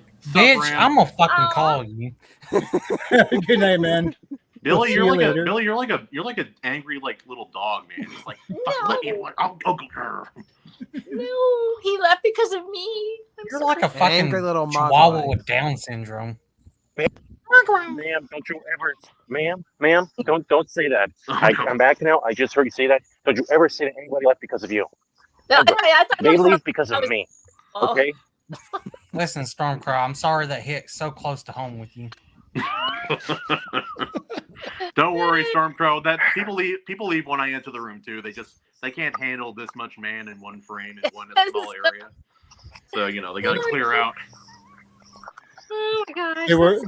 They were thrown back by the It's By not the Puerto Rican force now. of Kahuna. Well, Just hell, if walking there like the Stormcrow Hulk was- doing the oh, yeah. thunderclap, the Kahuna clap. Awesome. Like with the Kahuna's out. Hey, do you have a finishing move, Kahuna? Oh, finishing move as a. Yeah. The sumo dive. Do it. It's a sumo dive is where you're is actually a cliff jumping term when you're jumping into water from a high spot. You go up there, you jump, you spread out your hands and legs like a starfish, and the last like 2 or 3 feet you tuck in at the last moment. So Oh my- And if you yeah, don't, sumo you dive. probably never make that mistake a second time. Oh no. Half of my It's gonna testicles would sting. agree with you. It will stay with you, I'm sure. Maybe as long Yeah. as you. Sir, let me Her whole torso is going to be red I mean- for the next week. Oh Ow. no, Wrangler! I've gone surfing. You- I've had bleeding body parts from the foam surfboard just rubbing up on my chest, and yeah, no, not a good look. Oh, wow. What was the worst wipeout you've ever had? On anything? Yeah, like on a board. Or surfing. Probably my longboard. I was going down a hill, and my speed wobbles were 1.5 feet wide when I got to the bottom. I was going something close to 35 miles per hour. That was probably it for me. Yeah. Really? Yeah. Yeah. When I was in my teens, I was on a skateboard going down a steep hill, and I Oh, learned when you get mistake. up to a certain speed, the skateboard wobbles. Oh Mhm. yeah. I wiped out Hey. pretty hard. The road rash is not fun. Yo, Nope. hold on. You wanna hear mine? You wanna hear mine? Yes. When you were born? All right. No. That happened to me when I was 5 actually. I almost okay. died on a bicycle. How did you What did you do? Well, it's easy, Miss Snow. When you fall on your bicycle, right? And thank God the bicycle had the handles protecting it, because otherwise the handles would have stabbed me on the chest. Ooh, that would have hurt, man. God. Oh my gosh. Ouch. How old were you? 5. I was 5 years old. It's a little bitty fella, and you were on there like that. Oh, that's sad. Oh, Yeah, man. little baby. Oh. Listen. I know. That's so sad. I just don't want you to get hurt. But yeah, that's the whole part of it is that we all have That's to go okay. through As that part. long Ooh, what's that? That's okay, man. As long as I get hurt and nobody else gets hurt, I'm okay with it. Okay. Okay. That's why they can beat me up all they want. I think the Stormcrow, I bikers name outside my stars, window I are think. saying hello. The Tell what? them, I said bikers. hi. They'll know what I mean. We get a lot Right. of bikers here going through at night. Are you talking about bicyclists or people on motorcycles? Actual motorcycles. Oh, good. My Do they look people. like this? Kind of, All sort them, of. actually. Yeah. Surprised Only there not weren't quite as unicycles. badass. They aren't actively wielding a weapon most of the time. Most of the time. Why not? Oh yeah, that's Black Knight's new book, isn't it? The Blood of Tyrants, correct? Yes, it is. Dude, Yep. that cover is so. The It name, is. the cover, It's that so bad. might be his best cover and name combination that I've seen, actually. I actually did some of the beta reading for this one. I really enjoyed it. Yeah. It looks good. It really does. That is a very nice cover. I Miss like Snow, the way he let me ask you writes. something. It feels very different. Like his style isn't for everybody, and since English isn't his first language, it's like some of his earlier books. There is there's some translation issue a little bit, but I don't know. It's just I was always smiling when I was done reading his books. This one especially that's is a good very thing. pulpy. It's almost right up my alley when it comes to what I like in stories. I personally really enjoyed this one. A little off topic, but since you said You know- translation, it just made me Oh. think of. Do you remember a few years back when the Olympics were in China? Yes. China. China. Oh, Yeah, well, China. I guess a lot of the restaurants went and plugged a lot of restaurant owners plugged the name of their restaurant into a translator on Google Oh no. Huh? to get the English version of what it meant and put Oh, that up because they no. knew people were going to be around from all over the world and English is the primary trade language. Well, apparently a couple of the restaurants were named Google Translator error. Really? Oh no. Oh, no. That's really funny. Yeah. Wow. I like this picture my buddy sent me from a chicken restaurant in Japan when he was over there. They had like a little diagram of all the chicken, like here's the wing, here's the thigh, and it had it in English and Japanese on a chalkboard. And then apparently there's a part of the chicken they refer to as the Bon Jovi part of the chicken. Never Which had is- that myself. Have you guys? I'm, Is that what part is that? that name? I think it was like back to the leg or something. I don't know. I think it was just. The Bon Jovi. I'll take the Bon Jovi. KFC is a huge freaking Christmas deal over in Japan. It's kind of funny like how their that took classic off, thing. but it became their own cultural tradition over there, Yeah, for sure. which is kind of neat. Do you guys find as much humor in English as I do? Like Yeah. it's Yeah. yeah. There was one I saw recently. It was a bunch of plus sized clothing stores over there. Oh, yes. One of them was like Girl. fatty fat girl, and like this whole like 5 or 6 of them. They had me freaking dying. Oh, You know, Kahuna, let me share you a dream. Let me share you a beautiful dream I had. Who here has seen Dave Chappelle? Who here has seen Dave Chappelle do the freaking what's it say? It's the guy with the long hair that did all that blow. What was his name? Rick James. Oh, Dave Chappelle. I- Dave Chappelle Yeah. doing Rick James. yeah. I have never seen that. I have You should, man. It is very beautiful. Anyway, for some reason, for some damn reason, I just imagine him as a Japanese dude with horrible English, just saying, "Nice plays, that one," you know. Yeah, And- yeah. And just imagining an Asian man with broken English saying the N word. Oh no. It gives me a special place in my heart, you know. Well, then You- go you- go you don't- watch you don't Rush need a Hour. character to do that. They'll say it straight up. Yeah, go watch Rush Hour. You can see Jackie Chan do it and be confused why Oh, everybody that's starts right. smacking him around. He didn't know English for a lot of his movies actually. Yeah, he didn't. He had to do like he had to Cannonball have- Run, he didn't know English at all. Oh wow. I do believe that was his first movie, wasn't it? Cannonball Run, Oh no, his First first American first movie? movie. Oh, first American movie. I don't. It depends. Some of his That's movies got 1980. re-released. So- Yeah, it was really early. Oh, But no, we're no, talking no, like no, no. an He- American produced movie. Yeah, He was in a Bruce Lee movie, so it depends Yeah. on if that counts or not, because Okay. those were a bit old. you know what? Yeah, I believe so. I do think he Yeah. filmed those here, so yes, that would count. Yes. Yep, 100%. He talked about getting he got hit by him for real. It was just a mix up in the choreography, and he Yeah. felt really Oh, bad. He's no. like, all right, give him a better job, and, like, give him holiday pay or some crap. He's like, oh yeah, oh no, it really hurts. Oh shoot. Oh man. No, But I good. think about through all the 80s how every time people specifically from China were on screen, they were always shown with a camera. That was the big stereotype back then. Chinese people Because cameras, it's Chinese people true. cameras. Then we get to modern day and we hear all the spy rumors and some of it confirmed, and we're like, now we know why they all had cameras. Son of a bitch. Well, there you I go. knew I couldn't trust that 6-year-old. Unfortunately, it's true. They would hand 6-year-olds cameras, and they don't know. They're just filming everything. They don't know that they're actually being used. Well, yeah, for sure. Oh. Like I imagine like half of them like would just go to get their film developed back in the day when you still had to do that, and it was just like, oh, I guess we'll just take a look through these real quick. But I can't help but think about Gede Watanabe's his bit role in Gremlins 2, where Oh, the guy I that's forgot he the was guy in who's that the movie. knockoff of Grandpa Munster comes up to Gede Oh, yeah. and is like, "I need a cameraman," and he goes, work the Mister, camera. I am a the camera. But what really cracked me up was an episode of A-Team years ago. They did the episode. It took place in a Chinatown. I can't remember what state, but it was in a Chinatown. China. China.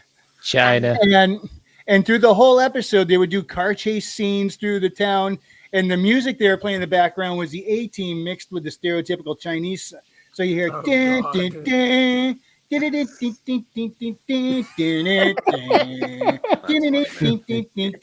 like, holy crap! They would never put this on TV today. No, not. But what also cracked cracked me up was the majority of the cast. You look at them, you could tell they're actually Japanese, not Chinese. Well, Yeah. see how that works. Well, speaking of that, the original Godzilla versus Kong. Oh, I miss the 80s.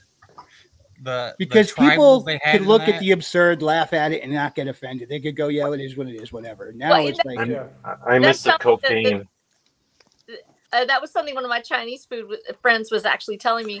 I had a young man. He was a wonderful guy. I won't mention his name. Fabulous young man who came and stayed with my son during high school, and actually would come to our house every year at Christmas. He was like 6'3" and really tall, and he was from actually from Shanghai. And wow. yeah, everybody's expecting him to be this little short person, and he would absolutely lose. You kind of broke the mold. Yes, he did. What he said it was the shame that there was a group of that particular ethnicity in Shanghai who had lived there so long they had become very tall. It was an urban, sort of like an urban tribe, and that was his family and their related, people. And he said, there was a lot of them in there that were just totally different, and nobody knew about them because they all knew it from watching American movies, especially in the 80s when they would use Japanese people and smaller people to portray Chinese. And so he was really, adamant about that. No, we all look different. We have different faces and everything like that. He was really big on it. So he taught me a lot, and I love him. The only reason I was able to tell is because for years I used to be good friends with a Korean chick. So I got used to seeing what appears as subtle to us when we don't see it all the time. When you're around them, it becomes more prominent, and you're like, how did you two look nothing alike? How was it I used to mix you up? Yeah. It's because you get used to this different set of features, and then they stand out to you. They become more prominent. Yes. Sir, gentlemen, that's not set in stone. Remember, I have to be the token minority here and remind you all that won't matter in 10 years. Shut up, Meg. Stormcrow, are we going to have to start an Islander fight right here, right now? Stormcrow, do you need a fish? I've got clams. Will that help? I prefer cod and salmon. Thank you. I'll see what I can bones. do. Hold on while I go to the kitchen. Thank you. I like extra buttery fish sticks. Order coming Get right the up. fuck out of here. Yeah. If someone has Spam and Reese's, that would be great. Little taro salad, yeah. Hey, does anyone have a Spam and Snickers? Reese's? Yeah. Like Reese's Pieces or Reese's Peanut Butter? Peanut butter cup, yeah. Does anybody have I can a? go for the peanut butter, that's for certain. Does anybody have a I am Snickers? willing to try this. No. How What the you fuck do did is I you get get your muted? Spam, you fry it, and you make some Spam musubi, which is basically just Spam sushi. Dude, I could eat that every single day and be a happy man. I'm serious. The Nice. Spam, bacon flavored Spam, when it is fried, is the absolute. It is so good. Big, And beautiful flabs, wonderfully crispy Spam. Huge. Beautiful, huge Spam energy. And then you put So beautiful. the pineapple slice on there, and it's just beautiful. Just eat that. No, not the pie. Why always the pineapple, guys? Pineapple is a wonderful fruit, but it should be we need segregation when it comes to pineapple. No, Hold that yeah. up. Hold that up for just a moment. Billy Bob Sack, how about a mic check? Fuck you. All right, it's finally working. I don't know what the fuck happened because I was kind of weird because I said some shit and like nobody said anything back and I was like, what the fuck? Because I said Oh, the No, Kapla we shit, all and agreed that we you wouldn't played the listen to Kapla you. clip. You played the fucking Kapla clip and you're like, oh, dude, anyways. And I said, I just fucking did this. We weren't hearing anything from you. We thought you were away from the keyboard. I heard Yeah, one for sure. kapla. That was it. Oh, I love you, and I'm glad you're back. I wish you would leave, Billy. So Get outta Stormcrow didn't here. hear me saying that he's like a Chihuahua with Down syndrome. I thought you were talking about me. I heard that the first time for the record. Oh, That shit. doesn't hurt as much as you think it does, because everybody knows all Puerto Ricans are bastard dogs. We're not a pure breed. No, We're you called guys are Sacos like for a reason. the dogs people still fight in, Puerto Rico. Yeah. Andrew Campbell says pineapple is native to Hawaii, on the island of Pisa, I believe. That's a Andrew cursed Campbell, place. you take that back. You take that back. How dare you? How dare you? Yeah, but Appropriate- over in Y'all Hawaii, you guys got make coconut this trees shit. going down there, don't you? We have coconut tree, but yeah, there used to be Maui Golden Pineapple, like Maui Land and Pineapple Company in Maui. And what they did is they had hundreds of acres worth of pineapple. In fact, like right up the hill from my grandma's house, there were pineapple fields, and they stopped producing for some reason. They stopped growing them out there and stopped harvesting. But I swear, like you get on a dirt road up there with a truck, drive for 15 minutes, driving like 30, 40 miles per hour, you would not get to the end of the pineapple field. Straight shot.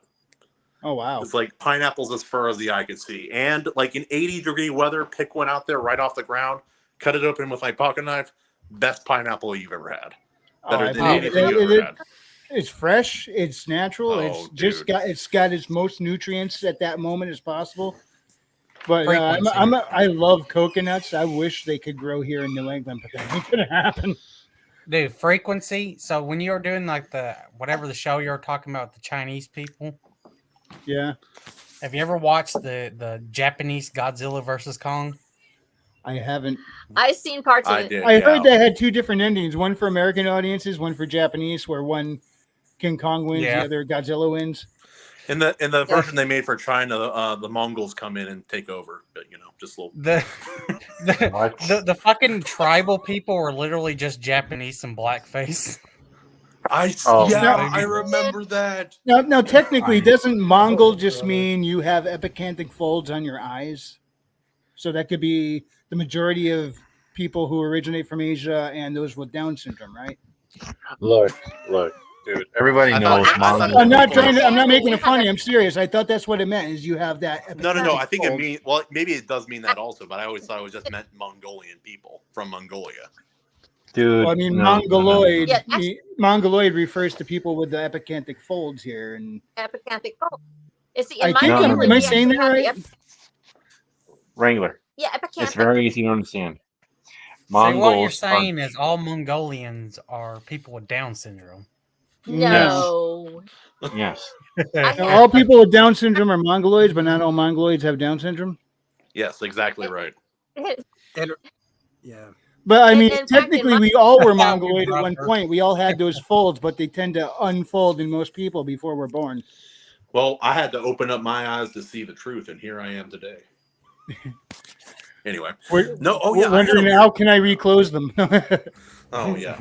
No, I have something weird. So I've had about 5 or 6 Asian women in the last year and a half come up and tell me that they think I look Korean or ask me if I'm Korean.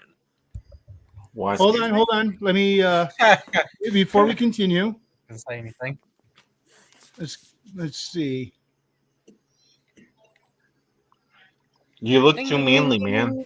I can You look see a hint. manly. I could see a hint of potential because you do have a bit of the eye, Yeah, And- yep. and they have a more roundish rather than elongated facial structure. Like I think what is it, Japanese and Thai, they have the more angular face, and I think Chinese and Korean tend to have a little rounder more often than not. Yeah, typically. Yeah.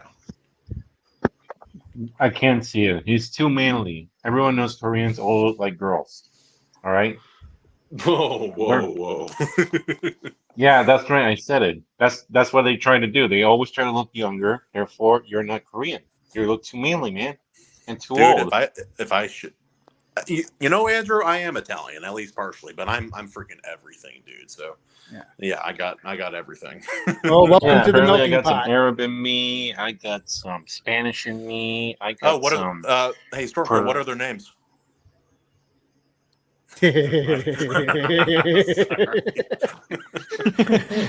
Sorry. Yeah, I got Spanish, English, Irish. We were my I think it was my brother that did the genetic ancestry thing. We were surprised to find out we had some Norse in there. I'm like, who wandered? Well, It no. ain't who wondered who Is got that kidnapped. why I love lightning storms and hammers? I mean, where'd that come? Hold up. That actually would make sense because, yeah, you know, what was it, Dublin, Mhm. Yeah. in Ireland? Yeah. With, Ireland. Which Norse- part? Well, I went to a high school called Dublin, but it was in New Hampshire. No, but you said you got Irish in you. It's not that big of a stretch if you got Irish or English.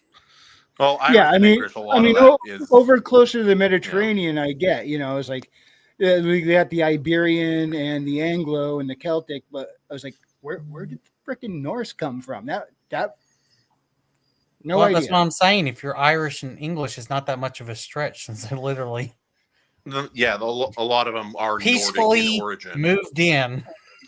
Yeah, that's Peaceful how protest. that's how they did. That's how they I don't work know my over it, yeah. European geography. How that very always well. works. What are you talking Yeah. about? That's how it always works. Well, yeah, you got the. It's like, oh, I'm English. What does that mean? Oh, are you from the You got kicked out. Anglo-Saxons, Anglo. the Picts, or yeah. And frick, the Anglo-Saxons, they came from like Norse area mainland also originally.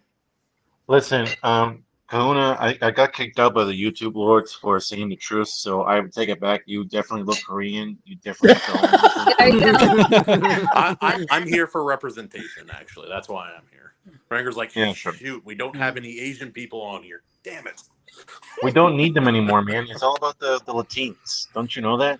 We The need Latins one Asian cringe. guy. Oh We need my one God. Asian guy, but not too many because we don't want them to upset our school averages. So just me. I cannot stand that whole X in the Latin thing. That's nails on a Very chalkboard to wrong. me. Let's It just seems- put Yeah. let's just put all of these different cultures that we're supposed to respect into a single box that means nothing. Yeah, and then we put that box in a firehouse. Hijinks ensue. Yeah, and then we put make that Blue box. Beetle. Yeah, man. And then we put that box in a furnace, and then we watch the smoke rise up from the chimney. That's how it works, man. And then it gets you really, really effed up. Yeah, it's a good time. Well, Yeah, it's always a good time. What were I'm we half talking about Spanish, again? half English, and 1/4 Neanderthal. I will tell you an absolute truth. Actually, I did the ancestry thing, and I have very dark eyes, and I'm I actually have olive skin. I am probably the whitest person you know. And also one of the highest counts of Neanderthal that they have on 23andMe. Whoa. And so I'm like 4'11", and I had naturally red hair, actually very dark eyes and dark skin. I also have a teeny tiny sliver of African in me, but most of it is like Ew. English. Yes, I have hair. So, you guys- Ew. so where So you you're almost a pure blood, is what you're telling us. not With really. everyone in here, you are surrounded by probably- mutts. I can probably beat more of you at Neanderthal than anything else. So yes, I probably am one of the closest representations left of what a female Neanderthal would look like. And how are you Nice, enjoying nice. those royalties from the Geico commercials? I don't get any. I'm so sorry. Oh shoot. No, I guess most people who Oh no. are from the northern European region are more likely to have Neanderthal in them than others, but I'm not sure. But yeah, I don't think the Neanderthals ever went extinct. We just all intermingled and fought. became one species. Well, my They're whole not thing is one I species. just think they Everybody were knows. I think they were just people. That's kind of how I always viewed it, but Dude, Most no, likely. no, But I guess no. they say there's some genetic difference between the what they consider true human at the time and them, but it was so negligible they just kind of became one big happy family. Wrangler, If they you know if they that's a can get lie their because we're not on- happy and we're not a family. Also, autism is not a human species. Everybody knows this. That's why they're weird. One for you, All right. wild Actually, bee. no, physically we are, but we just don't really fit in like we are. We're social Andrew, creatures. don't play Autism poker. neutered your social skills.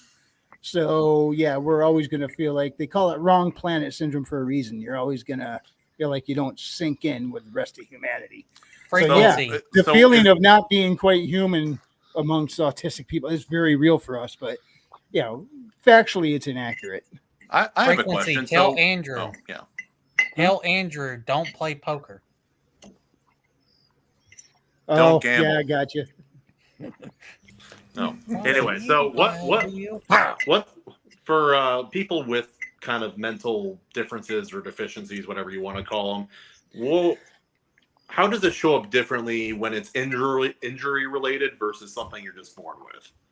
Like, I know that's kind of a broad question, but yeah, I don't. I mean, I guess head injury could pretty much replicate a natural neurological disorder. It's kind of roll of the dice on that, though. I mean, Yeah, you there's end up so many variables up in these knuckleheads to mess us up. Yeah. Yeah. So for sure that happened to me when I was younger. Not sure how it affected me. I never knew about it growing up. I think it made it learning a little bit harder for me in certain ways. And then I had some weird like speech kind of things when I was younger. Oh yeah, I still do. I don't know if you guys can hear it. Every now and then I'm actually struggling to physically form a word, but most of the time it's more like everything's a jumble up here. I know what I want to say, I just can't reach for those words to convey it, and I'll stammer and stutter. But do any of y'all know the statistics? I think like people who don't have an inner monologue.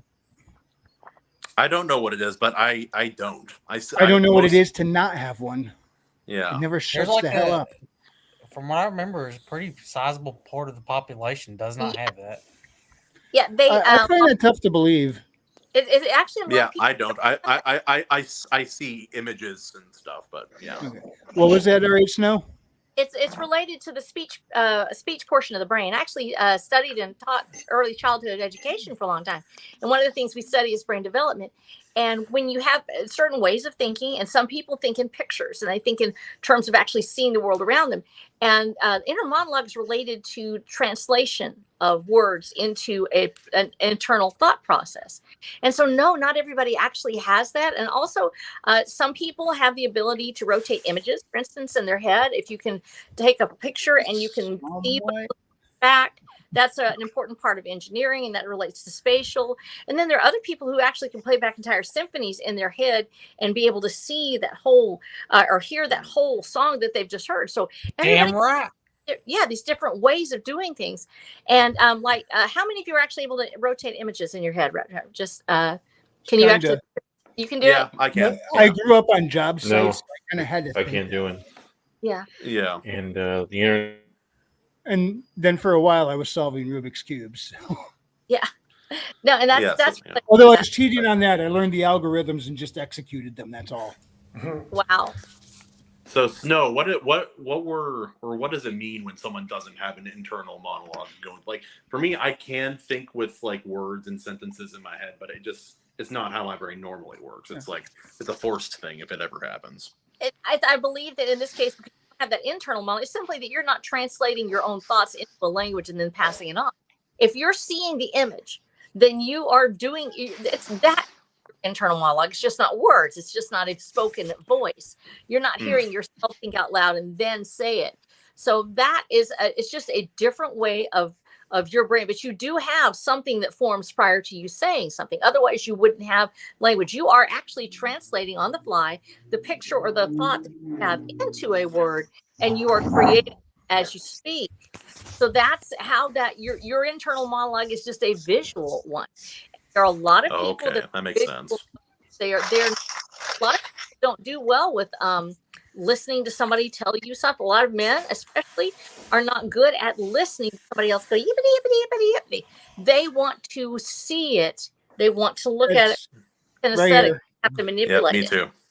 Yeah, you throw a bunch of words in a row at me, I'm just going to hear a bunch of words in a jumble. You show me, then it sticks. Now, my brain never shuts up with words, even though they're constantly all jumbling up, but it never stops with visual images either. It's like a constant barrage of both, and neither one ever shut off. Yeah, so that sounds fun. That's a visual kinesthetic learner. Can be. So that person is, and so when you think of yourself, it's you simply aren't hearing the voice, but you actually are taking a different step. So instead of saying that you don't have an internal monologue, say that you are translating your thoughts into words so other people understand. So you actually are taking an extra step that other people who have that internal spoken dialogue that they're hearing, you're actually taking the time to actually translate your thoughts into words.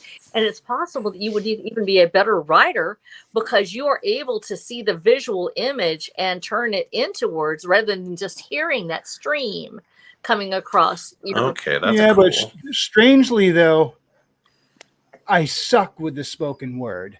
I mean, once in a while I might get going on a roll, but then I'm like, blah, blah, blah, blah, and then all of a sudden I blank out entirely. I can't think of anything.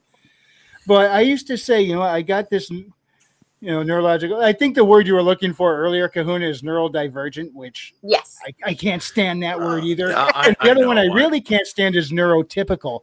Oh, it's called normal. That's it, normal. Why are they trying to complicate everything? Because they want to politically correct everything up, and it pisses me off. You know what the word was when I was growing up? Retard. It wasn't an insult. It just was a thing. That's just what it was called. Before that, it was idiot, but people started calling each other idiot as an insult. So they changed it from idiot to retard. People started calling each other retard as an insult. So they made it mentally handicapped and mentally deficient, which was just flat out condescending. Yeah, and now handicapped and deficient. I don't know what it is now, but I just call it retarded. Just go watch the George Carlin video. Oh yeah, I remember that one. That's a good clip. That I have not seen. It's so good even to this day now, especially. You can't call them midgets, then you couldn't call them dwarves, and now you're calling them little people. Now, isn't there from handicapped to handicapable? Isn't there a technical difference between dwarfism and midgets? Yes, there is. Midgets are just smaller people, but they're proportional, and dwarfism means that there's a distortion of the kind of shape of the person as well. There's actually a shortening of the arms and legs, and frequently there's a little bit of a different shape to the head. However, that's the reason why a lot of people that have dwarfism are able to go and get that surgery. That they'll actually have their arms and legs lengthened. It's very painful, though. It is extraordinary. How do you do it? They actually they put rods in the bone, and they have and there's a high rate of infection. That doesn't sound worth it. It does. I don't think it is. This is from this status. I'm 4'11". My whole family's short. Not my whole family that I came from is short. My originating family, and the tallest person in our family was 5'8". So that is little. Yeah, hey, but no, we don't. We actually that's our men. Our men is that way, and then to go out in a world where everybody's a foot taller. I live in a house where I have to climb on the counters. It does deeply influence my book because I made a person shorter than me in the book because I wanted to be tall for once. So watch out, RH Snow. A wild hedge just entered the chat room. Oh, the hedge! Yo. What's up, brother? I wish we had somebody whose handle was the hog so I could put the two of them together. Hedgehog. Hedgehog. But yeah, they actually go through that process, and I was like, I have never. Yes, there's things I have to struggle to do, but I've also been taught how to fight as a smaller person, how to do certain things, and to just appreciate being just little and mean. And men who I've known that actually were just in despair because they were 5'3", 5'4". It's like, don't you can build up your muscle, go out there, and just beat the crud out of something. It's different for everybody, but I don't. Yeah, but you can't beat the crap out of women, Well, no, but I mean, Speak for yourself, man. I do that without problem. Yeah, it depends on Hey, I got something to shield for Herman. Frequency I sent you. It on Gilded. Buy the book. Right. Buy the book. There you go. Buy the book. Yay, Herman, you did it. You shilled. You promoted your book. Actually, I didn't promote it. Somebody else did, but okay. That's true. That being said, I do feel I've met guys who were like topped out at like 5'5", 5'3", 5'6". I do not envy that aspect about them. I understand they're not worth less, and they're not, and a lot of the time they're really cool people, but I would never want to be a man. You need to that's pull it up, Wrangler. Yeah, I think that if you're in that point where you're saying, how do you learn how to be that person? First of all, you have to have family that actually tells you you're mean, you're lean, get out there and kick the crap out of anybody that gives you a problem with it, and then teach them what it means for the little man to take over. And my father was a DI in the military. He was, in addition to having been a World War II veteran, when the Korean War came around, he actually was a ranger in the provisional ranger Fort Hood. He was 5'7", actually 5'7", little guy, smaller than most of the men in his platoon. And he was mean. That makes him very useful, though. He was mean as sin, and he taught unarmed combat. And he taught me, I've told the story before, tried to teach me, and it was just a total failing process because I go limp when somebody slapped me. I just going down. Oh no. Yeah, it's not really. I don't know what that evolutionary thing was, but he would try to teach me, and he always was. Being short is no excuse, and in fact, you should love it. The little man is, and we have to learn how to. There are advantages, yes. Yes, there are extraordinary advantages. Use them. And yeah, so you can get carried by someone larger than you. It's a great thing. Well, all of us have read a fantasy novel, and we've all seen the advantages that dwarves take against bigger species. And the physics that is based on some real world stuff. So all this inspiring short people story. You guys are forgetting Game of Thrones' greatest lesson. Giant guy gets a hang of your head, and he's going to turn you into a watermelon. And my main character, when she reaches adulthood, is only 5'5". That's 6 average. inches taller than me. Well, remember, I'm 6 feet, so 5'5" to my perspective. I mean, I'm 6'7", so I don't know what you guys are talking about. So as a guy who is 5'6", I will say that high school was hard, adulthood wasn't. That's right. And the minute I grew the beard, because I'm kind of built like a linebacker.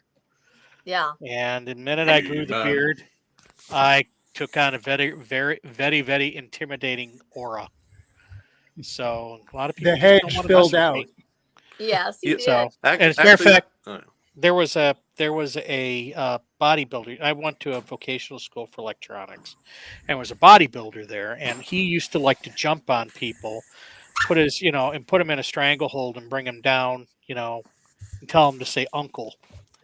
And he was a big guy. I mean, he was, like I said, he was a bodybuilder, and he did that with me once, and he got me about on my knees, and then I lifted him off the ground. Lower center of gravity can be and then strategically applied. Then I picked him up and I rammed him into a filing cabinet. Good job. And did you say uncle? No, the teacher came in. The teacher came in just as we were getting into it, and it broke it up. So, but I mean, after that, he never messed with me again. Cool. So, and he was actually, it's one of those things where once they know that you're not a sissy, they respect you more. Well, that was on Breadstick Ricky, actually, where he talks about just throw hands if they give you a bad time. If you're on a construction site, just smack around. But yeah, that thing about being an absolute savage, you feel like you can go out and at 5'3", 5'4" as a man, that you can absolutely lay waste to your opponent. You have to know how, and you have to be trained how to do it. You fight differently, and in fact, one of the main characters that are he's a secondary character, but he's one of the main characters in the second of the series, as Von Helm. And he's tops out at 5'3". I wanted a character like my father, and so built strong. Ladies love him, and he's absolutely a sporty.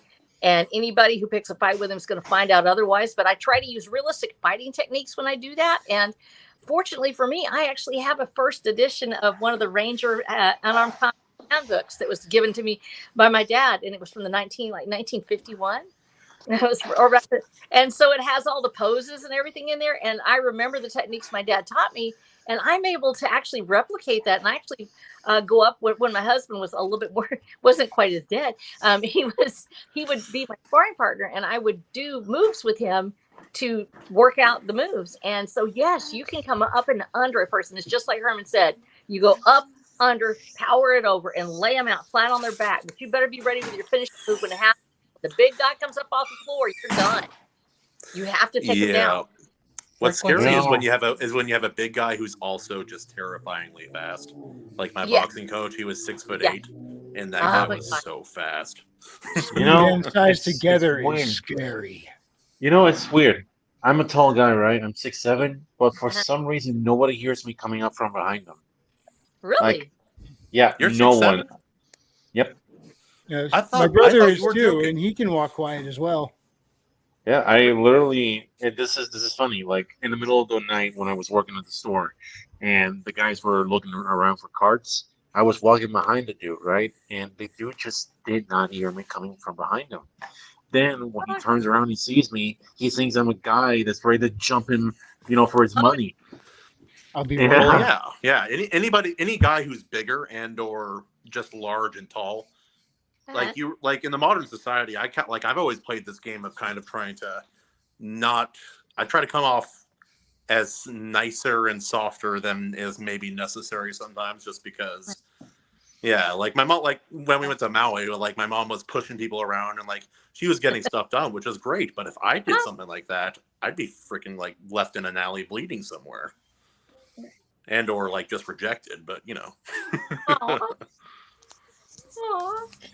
I know. It Machi. sucks. Wow, this is a full house. Damn. I know. whoa, we got everybody here, man. Ew. Well, We've Machi's got a hedge, we've got a pony, we've got a storm crow, a mogwai. Am I the There we pot? go. The dude, So, the Manji, raven, Not RH gay, Snow, and a Chewbacca's kahuna, son. and Wrangler. So, Manji, we were talking about how short people and tall people need to tear each other to pieces, for Yeah. my entertainment, because I like seeing people destroy each other. No, Stormcrow, we need to bring tall and small people together. 2 men enter, However, 1 man leaves. Unfortunately, my tiny voice actually doesn't show my height. I'm 6 feet tall. Yay, Yeah, you're Machi! as tall as me easily. You're taller than me. I'm taller than you though. I'm 6'7". That's so cool. I can't I'm believe you're that 5'8", tall. but then again, that's pretty tall for otter Ah, height. you fucking Yeah. midget. I literally So, ankles. This is scary. There's nobody in my height range except Herman is even like a giant compared to me. Herman, take my side. Snow, you are Yeah, you are she's- well below your average. You're on She's- the very small end. She's rather tiny. Thank you for saying tiny and not just short and fat because I appreciate that. Manji, and Herman, I'm now just Petite. imagining me and you staring All at right, each other Snow, you're off, very Cinderella. and Oh, I'm just imagining we're glaring at each other and we're ready to fight, and you barely reach my chest. Oh, so, God. I hey, saw Herman, a foreign Sorry, I Cinderella have 3 film that bears was in pretty me. fucking good. I'm having fun. Jeez, that would be so fun. We need to all get together at some point. Royce was talking about having a smoker battle or something like that. Dude, that sounds so dope. yeah, Sounds like so much it's a fun. matter of getting there. I think. I I'd know. love to do it, but I don't know if I'll be able to I just think you anytime need to soon. plan it out next But year. like a lot of you guys kind of Save live up close and by. knock it You didn't out. like you didn't live down south in like Texas, the southern states. You live in Florida, or you're like Maji and I living like upper West Coast. And then I'm out in New England, kind of almost Oh, yeah, swept you're out off there, the too. continent. Oh no. Go back to the home country. No. Actually, you know what? We're It's a talking fun about fact. 13 colonies, the original rebels. That's right. Yay! Almost what? was You know what? 14, but what was it? Saskatchewan, I think, didn't want to join, or was it? What was the Canadian colony that didn't want to join? Quebec. Quebec. Matt, yeah. Yeah, Benedict Arnold went up there trying to get them to join. It didn't work out too well. Dude, Too bad it wasn't I would never Saskatchewan. go It's just there more fun again. to say. Yeah, it's on You the know what? west side. Hey! This is a fun thing. This is a fun thing. I found out 2 days ago that Cowboy Bebop lives 1 hour away from me. Really? Oh, that's cool. Oh, no kidding. So There's a fair amount of us in Florida. if Yeah, I can find a way for our schedules to align for us to meet, we share a beer, and we can like share secrets and how to torture Royce. Oh, that's not They're hard. also just wanting to touch each other's butts, but That's just every night on the voice chat in the Gilded. Hey, I really? just have to make fun So of him for that's wearing what jeans those while he slapping swims and show sounds my were. feet. So, Herman, you're going to teach us how to write our first draft. Yes. Yeah. Okay. Do it. Do it. Do it. Do it. You know, Harmon, Anything you your want to help. mention before I hit the play? Yeah, I can't even remember this video. Lies. I think There I it commented goes. on it. I think. I'm Herman P. Hunter, and this is my guide to writing your first draft. Yay! Why do you sound so nice in video? Guys. Grab a cup of coffee and fire up the old computer. There you go. Based. Write the title page. That's Check social media.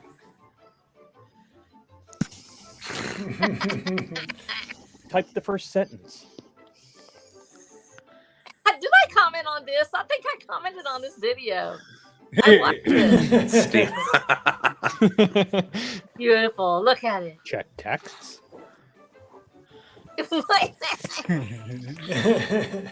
Type the next sentence. Think I about love all the stock 15 images. different ways you could have written the last sentence.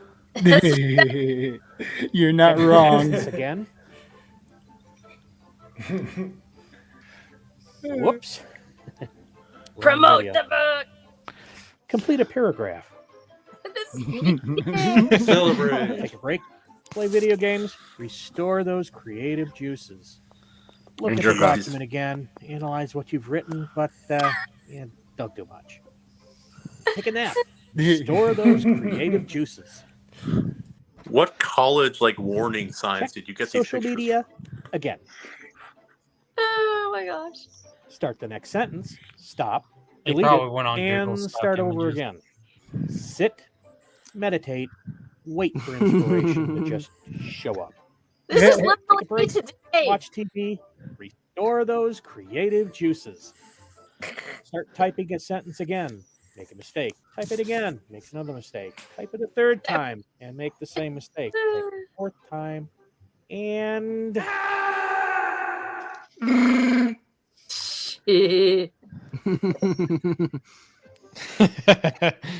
don't forget to check your texts. Yay. Bathroom break. What's Stare that's at the a unfinished document for the next 15 minutes while wondering if you should check your texts again. Mentally This is prepare real. yourself for yet another hour of writing. Non-alcoholic, obviously. Yeah.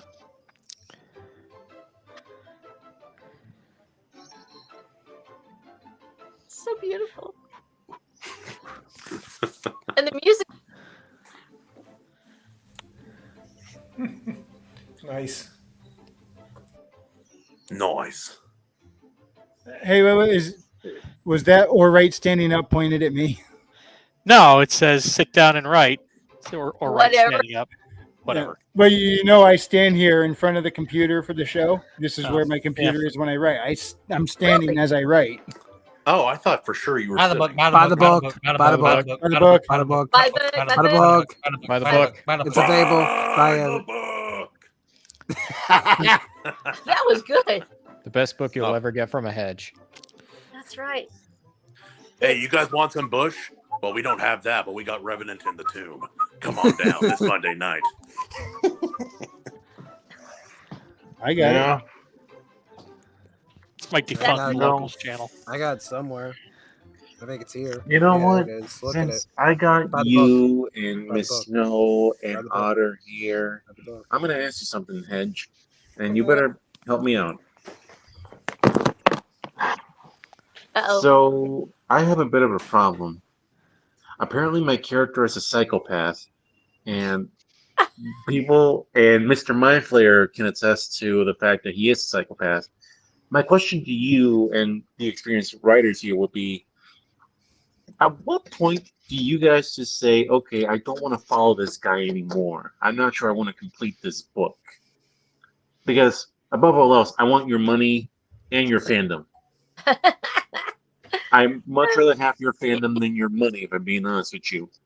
So, what's your tolerance here? Like, Well, are you the guys first- like, The first book, the Revenant in the Tomb, was actually my second attempt at writing a standalone book with that character. The first attempt, I didn't have a story in the middle, so I just scrapped it. So, which I'm probably going to go back and revisit now that I have some better ideas. But Oh if yeah, I remember your book. if your character is not likable, that nobody's going to read the book. Well, Unless they're unlikable characters constantly having things just Well- backfire in their face, like Wile E. Coyote. Yeah, Yeah, I mean, even if that's they're a psychopath, they still have to be likable on There- some there has level. yeah. foil there. There has to be a foil to the psychopath, and typically that's why they're used in buddy stories, because the psychopath is usually paired up with a person that's not psychopathic. Like a they- good cop, bad cop scenario. Yeah, yeah, and so and also we ask: is the person actually psychopathic or are they sociopathic? A sociopath usually has Well- a backstory change in the way they can grow or they can become more functional. The psychopath is actually born with this predilection. It seemingly just arises out of its own self, and as a result, you really don't have that sympathy play. If your sociopath has some sort of sympathy, you can take them in that right direction, or you can have them to garner some sort of audience with that. But a person that simply does terrible things to people randomly has to have a foil somewhere to be likable. Have to have something that brings them into that level of people wanting to know more about them, wanting instead of just being afraid of reading that next chapter is just too horrible. Yeah. Just wrecking Sure. things. I have questions reason for why- you. Well, hang on. There's a reason why they have a protagonist and an antagonist. Yeah. And you almost always follow the antagonist unless you're like writing an origin story for or that's why you always follow the protagonist unless you're writing a story for creation of an antagonist, which I don't, almost every book that I've ever read that has a lot of people reading it has a good guy. Even So- Well, you even know in what? books This that I've is- read where the main character is a piece of shit, usually the bad guy is an even bigger piece of shit. Yeah. So- Almost always, yeah. Like Like a Joe Riddick. Abercrombie novel. Ooh, yeah, yeah. Oh, Abercrombie. Stormcoat, you've read him? Oh, I've so read you know. the entire trilogy, which is There's why, not- yeah. that's my question. I read the whole trilogy. There's none of those main characters are good guys, but I love that- reading Nope. about them. That's that whole shades of gray thing. And Yeah. you know I do what? think he does it better than George R. R. Martin, but Yes, he does. I was very upset at the end of that trilogy, man. I was just not like- actually. You know what? That's the opposite of the Dark Tower with me, because the trilogy did not set up like a resolution that the Dark Tower promised us. Like the ending of that trilogy is perfect for that story. That's one thing. The other thing, Miss Snow, to Yeah. give you an idea, my main character, he has two best friends, and that's all he has. And one of the things he does in the backstory is, okay, have you ever seen the movie Carrie? Yes, parts of it. You know the bullies then. Yes. All right, imagine that kind of bully that does that to that kind of girl. What my main character does to that kind of bully is that he stalks that bully to the girl's bathroom, waits for her to be alone, and then ambushes her and carves her face up to get her to stop bullying, essentially. So in this case, And if you're taking that story towards that point and you're saying, okay, so this is a revenge story, then there has to be that sympathy there for the character. And if you're talking about a wider audience, now you'll have people that'll read stuff like that. I mean, there's an audience for everything. Oh, And yeah. so always be true to the vision you've got. But if you're wanting that sympathy, you have to say, that's that point. Why does he feel like this person's a bully? Why is he doing these things? Loki is a character that people frequently point to as a sort of a sociopathic or psychopathic character. And if that Loki, what is it that makes Loki likable? Because he has sympathy. We have sympathy for the fact of where he comes from and why he's the way he is. He could be a big villain as well.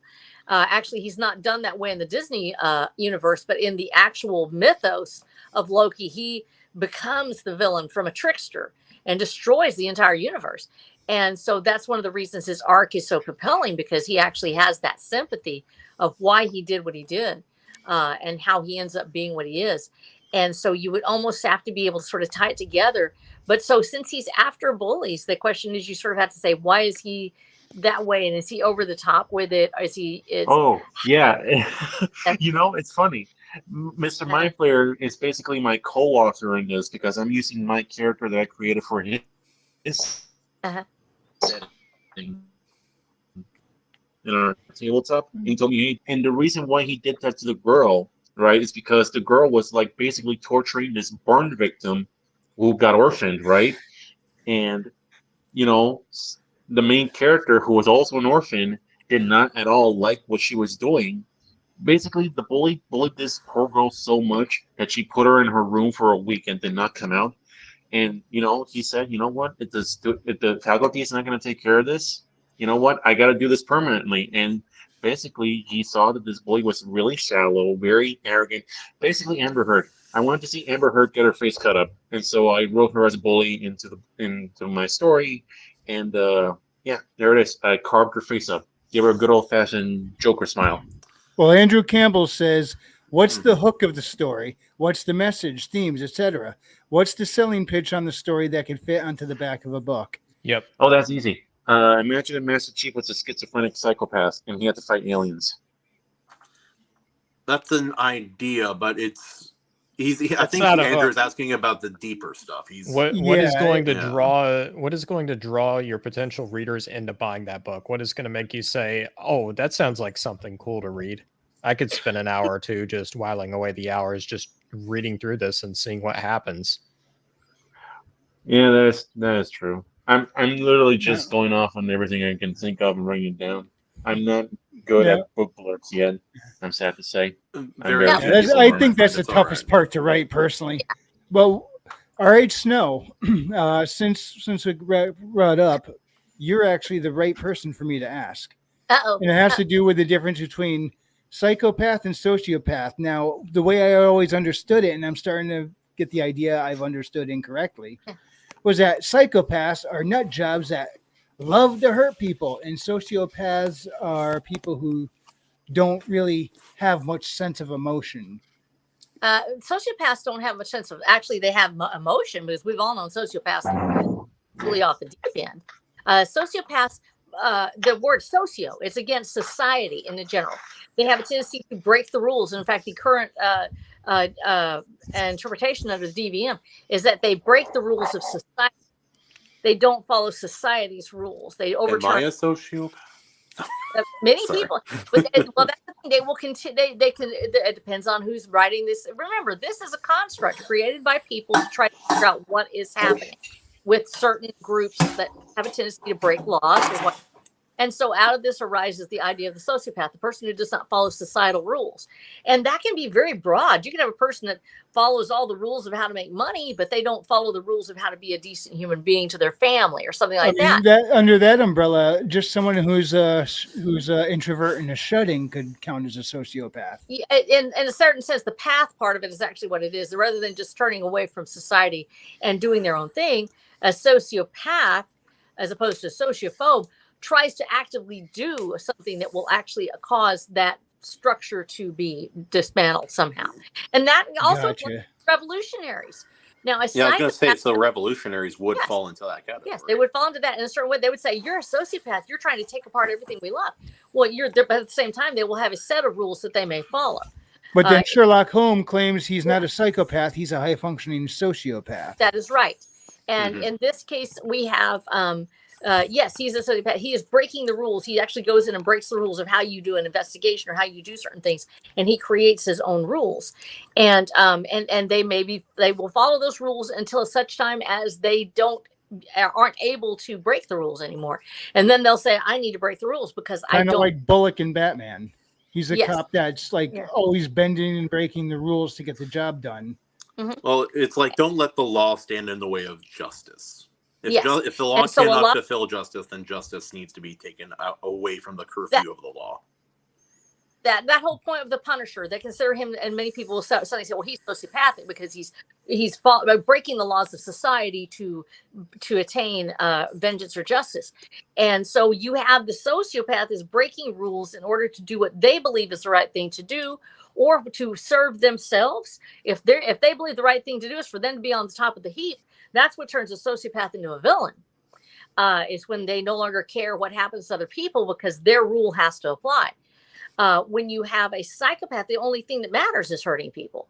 Eventually, it will somehow come down to that. Psychopaths almost rarely, if ever, are able to really function in society very well because eventually they're going to harm people that support them and care for them. Sociopath will harm people, but will make it sound like it's a good idea. So a narcissist could be a passive aggressive psychopath. Correct. So they can be a passive aggressive psychopath, especially in its most extreme forms. A narcissist certainly could be. That's psychopathic, that you hate everyone but yourself. Psychopaths have no compunction about whom they hurt. They do it just because you can. A sociopath is probably moving towards that. They believe they have a good reason. They are dismantling something they believe shouldn't exist, whether it's something good like a family or they had a bad experience with their father yelling at them, so they hate all fathers, and they'll go out and they'll just tear apart a family or kill a man because he's a dad. That's an extreme sociopathic tendency, but there's a thinking behind it.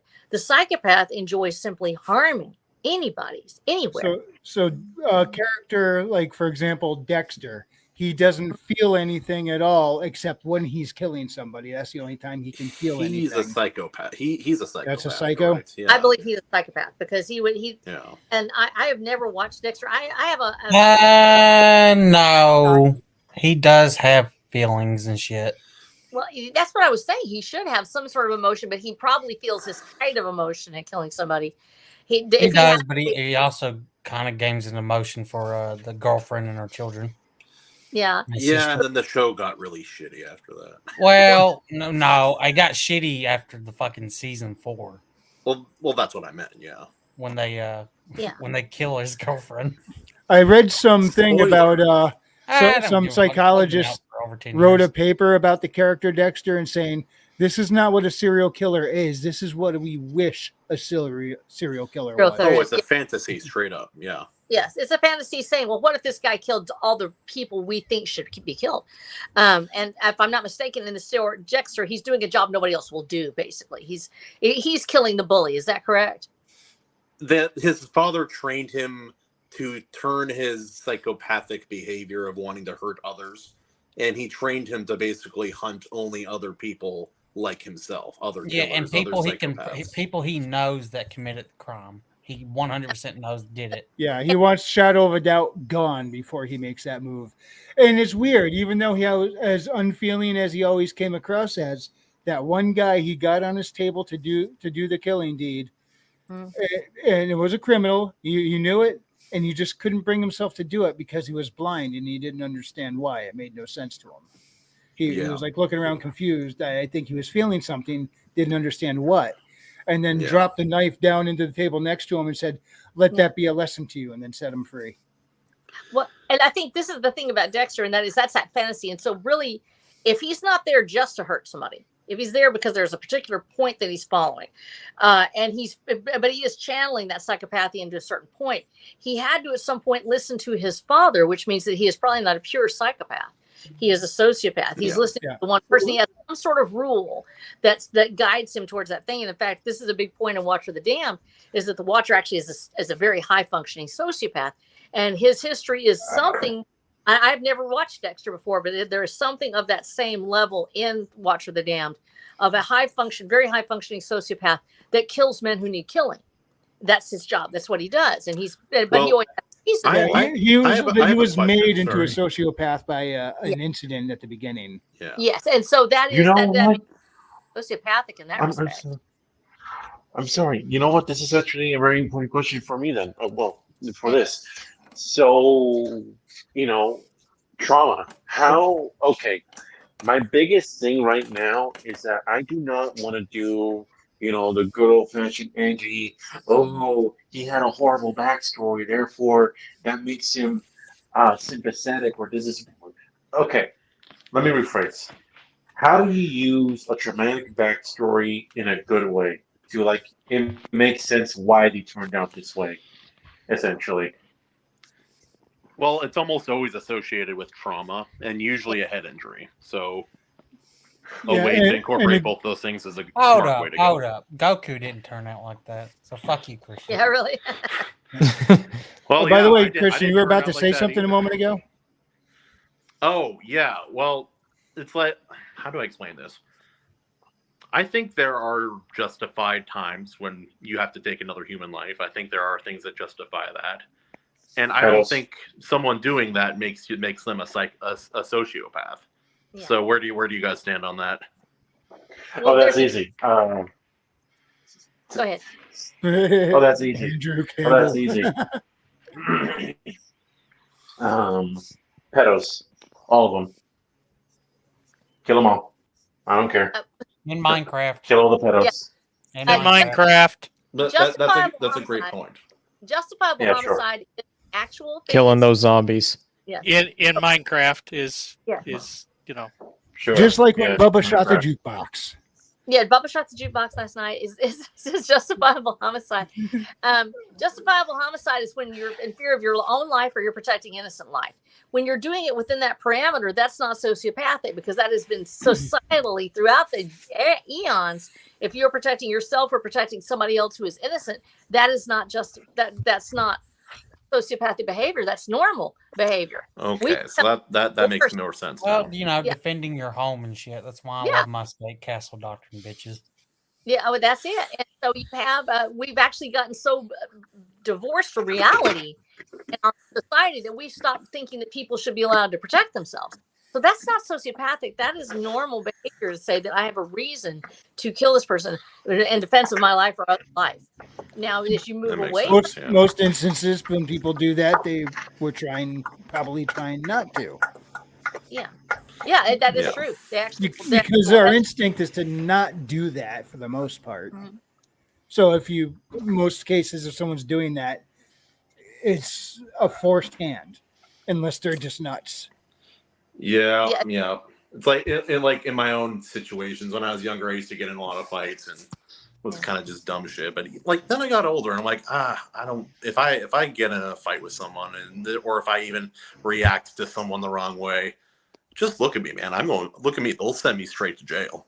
So like when I had a domestic situation like 3 or 4 years ago, I was just like, all right, well, I guess this thing happened, and that's kind of just how that has to go. Yeah, it's really tough because in this case, anything domestic, put your hands in the air, back up, walk out the door because they're going to put you in jail if you touch each other. You have to leave. Even if you don't. Yeah, even if you don't, that's true, and you have to just move out as quickly as possible. Bye, see you. You don't. It's not simping to tell another person I don't need you. I'd rather just stay married another 2 years, but that's just me. I've been there, so I understand. Like, it's really hard to know what is societally acceptable, and that's where what some people will say it's sociopathic to defend yourself, or when is it not really self-defense? You were just mad, or maybe they said something that really you feel like deserved that response and it didn't. Then you're starting to move into is it sociopathic or not? I killed a man. Well, society changes, so like how that by definition would change. What is considered sociopathic? Sociopathic. He looks at me funny. Something that was, I think that that a person would reasonably say under fair societal rules. And let's look at that and say what is actually fair because it changes once again from year to year. But we look with at the culture. Yeah, in different cultures, and so it pays to know where you are and what's going on. There's some places where insulting a man's mom could get you killed. There's westerns. If you want to know what might be considered sociopathic, read the westerns of Louis L'Amour. And say, okay, the hero almost always will go to a certain point and then no further. Even in Owen Wister's seminal book, the Virginian. Horseman of the Northern Plains. Western Lights. He actually is describing the first time we see the Western hero. And if you haven't read it, I would encourage you to do so. It's going to be a little bit of a slog because the language is different, but it adequately describes what does the Western hero look like. And even through the decades, this really hasn't changed much. He has a justifiable homicide he has to do. And there are questions about, is this correct? A man stole a horse. Under the law, you were stealing a man's horse. You were stealing his ability to live or even be able to stay alive. And so death sentence. and he has to do this act, and there's a debate about it. When is it justifiable to kill another person? And he does it. He does it because that's his job, and he has to do what he's going to do. This doesn't change much over the course of decades. So I would say, in order to really get a grasp of what that is, usually the way it was is that the hero would never willingly hurt a woman or kill them. He might push them down or do something, but he wasn't going to, slap them around a little, Yeah, he would knock them into the, in the next week, break their neck or something. The hero typically wouldn't do that to children. If somebody looked like they were aggressive towards innocent people, older people, or something like that, the hero would step in between, and he would kill somebody that might try to harm someone else. But they usually wouldn't. A great example is John Wayne and the Alamo. They're having a street fight. Oh, that's a great movie. Yeah, and so John Wayne literally is over there just smacking these guys around. No, they're actually trying to fight him. They're trying to help him. Literally takes Jim Boy's knife, knocks him in the head, knocks him out, and then just leaves him in the dirt. Snow, you also got an example of the Rifleman. Oh yes, I love the Rifleman. An excellent show. Yeah. And go ahead and give us that. No, I was just mentioning it. I love Rifleman. Haley Bob, come on, bring it in. Yeah. No, it's because that is the classic Western hero. And I think if we look towards that when we're trying to define what it is we really believe, because the rules keep changing. And in fact, they change faster and faster now. There's no way to keep up with how the rules are changing now. So when we talk about the Iron Age and we say, what do we want to base our idea of what the hero is, what the sociopathic hero is? We have a lot of examples of the sociopathic hero, of the loner, of the high functioning sociopath, or iconoclastic hero. Who just goes his own way and does his own thing and then rides off into the Shane is probably an excellent example of that borderline sociopathic hero. He kills for a living. He does what he needs to do. He comes in, rides in, saves the day, and then does the right thing. There's a lot of noir heroes could be like main characters could fall into that category too. Absolutely. Mike Hammer's another great in the gray area of pulp fiction heroes. Conan the Barbarian, actually some people consider him sociopathic because he has a tendency to go kill stuff, but that was the norm. That was kind of like what the world was. But you look at Robert Howard is speaking about this from a early 20th century viewpoint, mid 20th century viewpoint. He actually codifies that for us as to what would be considered the noble barbarian. And so we see in those actions what is considered Wolfgar. to be. So I think that if we look to that, we say there's a line, and it's really hard to define by today's standards because you're no longer allowed to even protect yourself. You can be considered sociopathic for a microaggression. We have to go back. I still don't even know what that is. Yeah, it's fucking fake. Well, it's the opposite of the macro. Okay. Jesus. Yeah, it's easily definable by anybody's definition, and it changes from day to day, and it's deliberately that way. So you can't ever know what you're doing wrong. Well, if it has no foundation, then it can be ignored. That's right. So you go back to what you know is true and what has remained true for a majority of American culture. We have to have a place to start from, but it's really worldwide. There's not really a limit on the hero. Go back to Gilgamesh. I would suggest if you really want to know what it means to be a hero, read Hero with a Thousand Faces by Joseph Campbell. It gets a great starting place. And then you move on through that to Maps of Meaning by Jordan Peterson, which is the follow-up to Joseph Campbell's book. And you also start with the ancient myths. Go back to Gilgamesh. Go back to the Arthurian legend. Read it. Actually read the Arthurian legend, the earliest method runs that you can find. And yes, I have a copy in my room. Haven't started it yet. Thank you. You need to read these because what? Yeah. Go ahead. You know what? I'm surprised there hasn't been like the villain's journey kind of book, like a monster with 1,000 faces.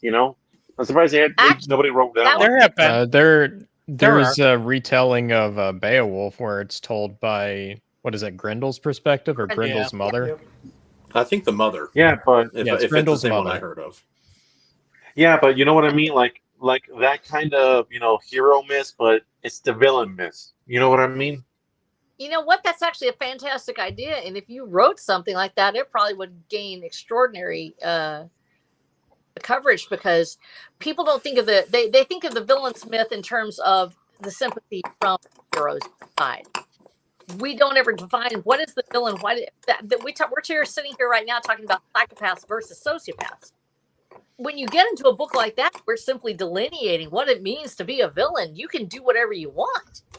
You don't have to make them sympathetic because you're describing it much like you would describe Fox's Book of Martyrs, a lesson in what it means to be a villain, or what much as you define a saint or a hero. How do you define the villain? Somebody ought to do it. This is just my personal taste, but I've always loved villains, and whenever they're done right, they're done really right. I look at Batman the Animated Series as a great example of this. They have a lot of Some them. of the best villains are people who could be good. They're given a fork in the road. They can go down the right path. It's not going to be easy, but through one way or another, they end up taking the darker road.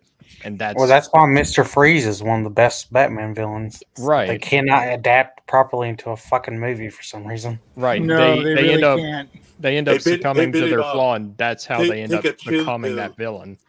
You know, Arnold. you say that with that face, but then I remember this is something my player and I are doing. We're just gonna straight out make a Mangala type villain, and how do you then write that kind of character? You know, like that absolute disgusting, low end parasite of a human being as a villain. Oh, it's been Yeah, done That's a before. question for you guys. Yeah. Yeah, and Superman, Parasite. Yeah. That guy. Oh, Yeah, he's wow. a good parasite. A Scarecrow, But- actually. As Oh a yeah, he's Scarecrow a good is example. completely underrated because he loves fear, and thrives on it. Actually, probably closest to And the also Mad Hatter. Those two, when they work together, are scary. Oh yeah, and Oh. they're actually Oh, or like in the. Oh, sorry, go. Hey, here's something a little. You mentioned sorry. I Parasite got made me excited. think And, of Victor Rogue Pass. from. Made me think of Rogue from X-Men. How when she touches somebody, she drains their Everything, not just yeah. the powers, but yeah. Yeah. So what considering her ability, what would happen if a Metroid latched onto Rogue? Geez, well, Rogue would probably win, I would think. I think Rogue would. If the battle Be is on top prolonged, there. Rogue almost always wins. If Yes. the battle is short, she can lose, but it has to be. Yeah. It's a. You know how a Metroid operates, right? Not a clue. It latches onto a living creature and just starts draining its life energy. When If it finishes Samus off, is a it's Metroid, I'll let her do it. Well, Any listen, day. they're just swapping spit at that point. Yeah, they are because she's draining its. I'm wondering if they would cancel each other out and nothing would happen, or would one overpower the other with the drainage? Who can suck harder? Never mind. Hopefully, Rogue. Oh, jeez. Let's not forget Rogue was written as a villain, so she's. That is right. Yeah, Didn't she kill Captain Marvel in the comics, or am I mistaken? No, she drained her so severely that she went into a coma and permanently acquired her powers. That's why the I MCU thought needs they her killed right her, now. yeah. It came Yeah. close to killing her. And Any day now. Yeah. But also she had all the memories. She drained all the memories too. So she had Carol Danvers' memories conflicting with her own, and she had to deal with a little bit of insanity from that for a while. Yeah.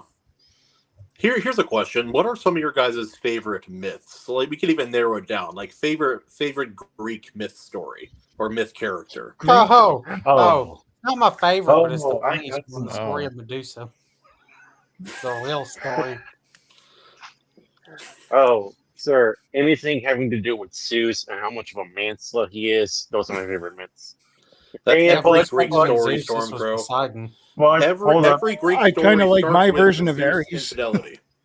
Christian, do you know the real story of Medusa?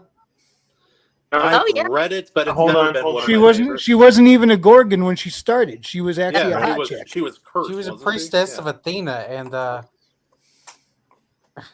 Yeah, made Hera jealous. say it and on made Half Hera of the or someone myths in else. Greek mythology are just who do the gods It's a fuck soap over opera. at that point in time? Seriously, well, it's a soap let's opera. put it like this: Poseidon was looking for some drapes for his windows for Medusa in the temple of Athena. Then Athena got pissed off because he liked the mortal drapes, you know. Mm-hmm. Mm-hmm. Literally, Minecraft. yeah. It's So it's Athena Do you serves guys the remember Lord. the Ghostbusters cartoon, and not the real Ghostbusters, but the other Ghostbusters with Time Buggy and all that? No, never. I'm not even sure I know what you're talking about. Oh, well, they actually had the right to the term Ghostbusters before the movie, so it was an issue Oh, on the wow. cartoon show. The reason I bring up the Medusa one being funny is because you had that one woke sculptor woman who made like a sculpture of Medusa holding Perseus' head. And it was supposed to be as a like a Me role Too. reversal. Yeah, it was supposed to be a Me Too statue. Oh, But that's so fucking, dumb. There's so many it reasons. should have been That's so Poseidon's head and Athena's head. Not yeah, fucking like Perseus. Perseus. Yeah, Like by the really. time Perseus got to her, she was already pretty well corrupted. Like my favorite Greek myth is Sisyphus, the story of Sisyphus. I always thought that was really See, fascinating. Well, Yeah, Sisyphus is one of my favorites. I have Well, a you know what? statue of him pushing the boulder out. And I don't know, different people take different things away from him, but I like the idea of the eternal struggling man, the man who well, will in fact, he never always gives up. push. He never Yeah. just sits down at the bottom of the hill and quits. He never does. He And the same thing with Prometheus, which is my favorite.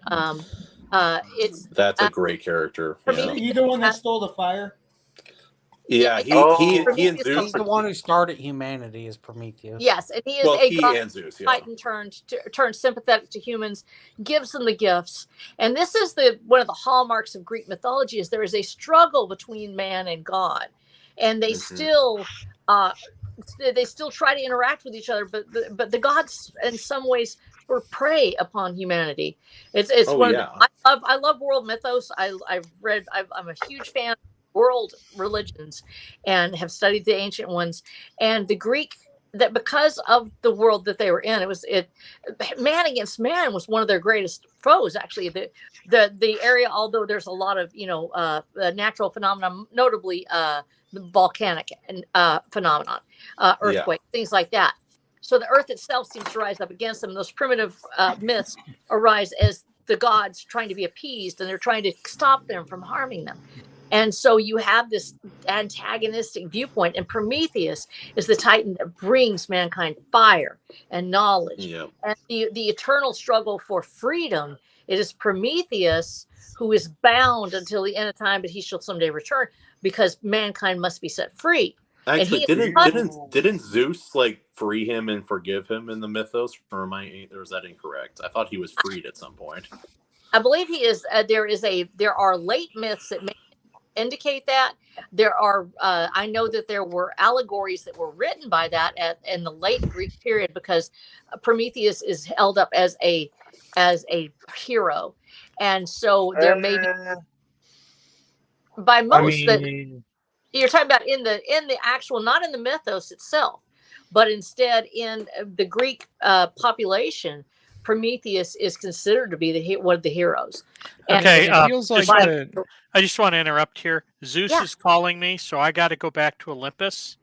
Oh, so yay. I'm going to duck out, guys. And I Tell him I'm not paying that speeding ticket. That was bullshit. Herman, don't be alone with him. He'll get you pregnant. Yeah, really. I think I've already gone past menopause. The amount of fucking Zeus stories that start with Talk to you guys later. Evil. Have a good one, Herman. Thanks for coming on. Transforms See into ya, husband Herman. and then bangs wife. She gets pregnant. Well, it feels He like throws one of the baby main in ocean. struggles in Greek myth is discipline and Infidelity and enlightenment versus hubris and libido. Yeah, it's the mind versus the body. Yeah. And it becomes a huge theme. And part of it, we have to remember, one of the reasons that Zeus has so many consorts is because the Greek, we're talking about fragmented Greek society, early Greek society had its own gods. So Hera is a god in her own right, off in her own area, as those two, and Zeus has his own adherents. As this tribe took over and won against Hera's tribe, they put their god over her. Well, they become consorts in order to bring those two religions together. Rather than you have to follow my religion, they just married them. Well, what happens when you have 1,000 islands and you have 1,000 different groups of people that have these gods? And so they started just trade to make sure that Zeus was on top. He literally comes out on top by seducing every god or goddess that is out there, eventually taking over this whole thing, where he is literally the father god. He births all the peoples. He does all these things. So you Well, like almost have to go back to early Greek myth. he asked Prometheus to help him build people, basically. Yes. If what I've read is correct. And I believe so. And yes, and the gods consider it a betrayal. And in early Greek writing, what you do see is the gods, they make that if you cross the gods, they will punish you, and it will be a horrifying. He is eternally bound to a rock to have his liver eaten out by the vultures who come every day. Yeah, it regenerates, and every day but he still survives. And Zeus did that to the Incredible Hulk too, by the way. Yes. How pissed Yeah, are you about how they portray Hades in the underworld? Yes. Yeah, Hades. So many Hades movies do Hades it is not terribly. a bad guy. No, Hades is not Well, a more bad accurately, guy. all the Actually, gods Hades are in my varying universe levels is of pretty bad cool. or Yeah, but they amoral. always misrepresent the underworld. They're like, "Oh, it's just Christian hell," and it's like technically there's No. 3 different places, and everyone goes to the underworld. Yeah, they always try to treat Hades like he's Satan or something. The thing is, like, all the Olympians are varying degrees of amoral.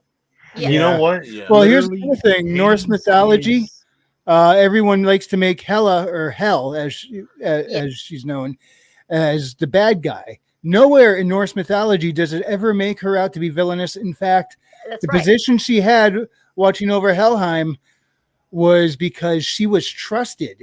She was someone who was respected, and they knew she could handle the job. She was given a lot of responsibility, and there is no record in any of the Eddas or anything of her ever faltering on her duties. That's I right. forgot, Because, how Yet did we fucking always make Loki- her a bad guy out of her. well, How the did reason why Loki because make her? You know, go ahead. Huh? How did Loki make her? I'm- She's the daughter of Loki as well. One of them. I know he turned into Loki a and her fucking mother, a giantess. giantess. I can't giantess. remember her mother's name. Yeah, that's She's But supposed to be like her half name alive. was. Hold up. Let me breathe there. Her name was Angrboda. That was the Loki's Good job. mistress, I believe.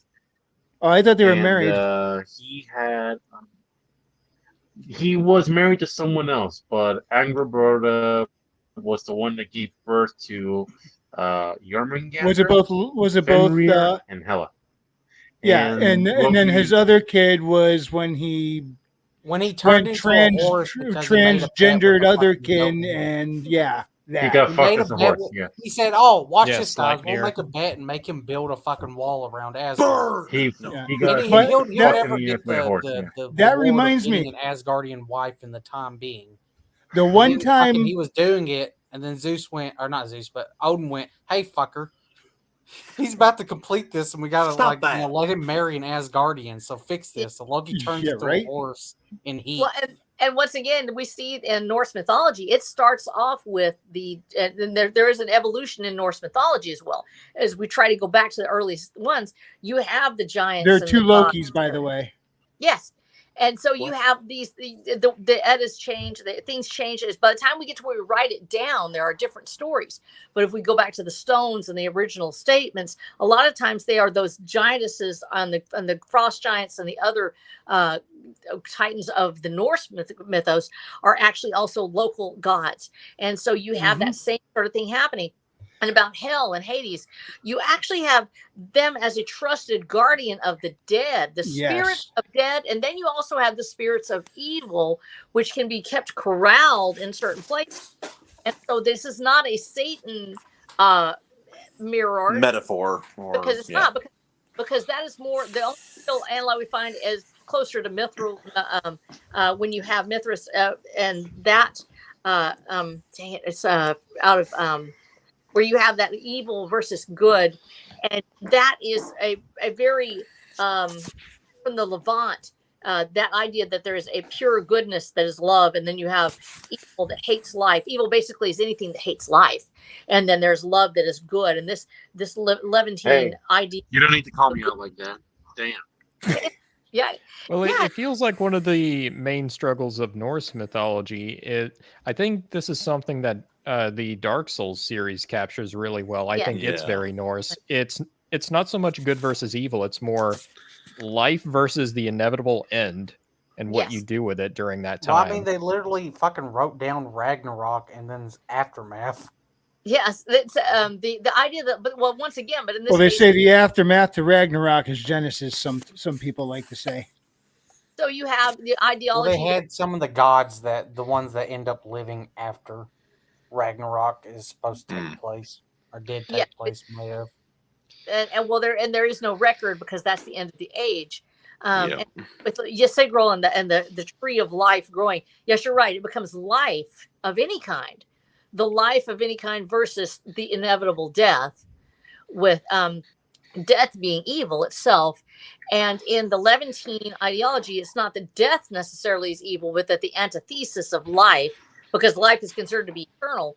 So therefore, it's not death being the ultimate villain. It is anti-life that is the ultimate villain. Anything that chooses to destroy what is on the earth. And then you have life or goodness and love being transcendent of even life.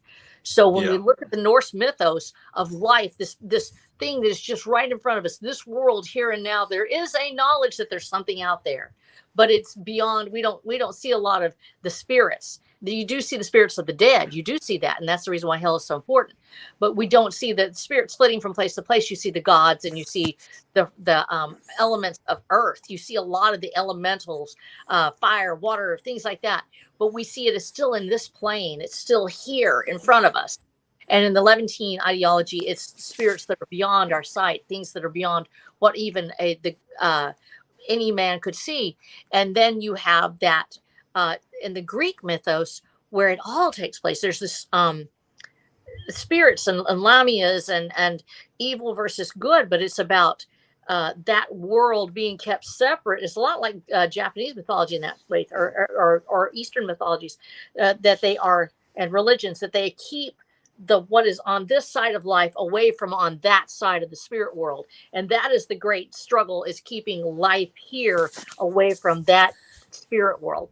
And so there's all the stories are when the spiritual world and the physical come together and meet. Yes, almost always. Yes, in fact, that's a huge part of anime, is when the spirit crosses over into the physical. In fact, 90% of it is about spirit meeting physical and what happens when that takes place. And not good things. Please no. Not a lot of good things. But I keep going back to this idea that you guys are saying that Prometheus is a hero because he gave us knowledge and all that, and I just had to give like a massive carved in smirk of that and say, oh, I don't know, really is that such a good thing considering what we became, especially these days? In the Greek mythos, nukes, what he gave us was the ability to get out from under the thumb of oppressors, which were the gods. That's in the case of Greek mythology. Right. It's the Which right we to turned decide your ourselves own into fate. oppressors, so That's one of the prevailing themes of Greek myth, is kind of forging your own path. And a lot of heroes, and I mean, usually they would end up having guidance through the gods, but they would also forge their own path. Yes, Yeah, in fact, we're kind of coming up to a hard stop on the clock shortly. Let Rose speak. Let her speak. Please Oh, don't interrupt. absolutely. But I just wanted to give the heads up. That's fine. Sorry. No, the pathway.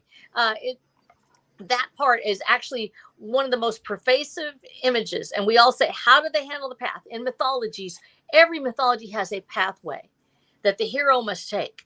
There is a road, and it is bounded in by monsters and creatures, and it leads towards an unknown destination.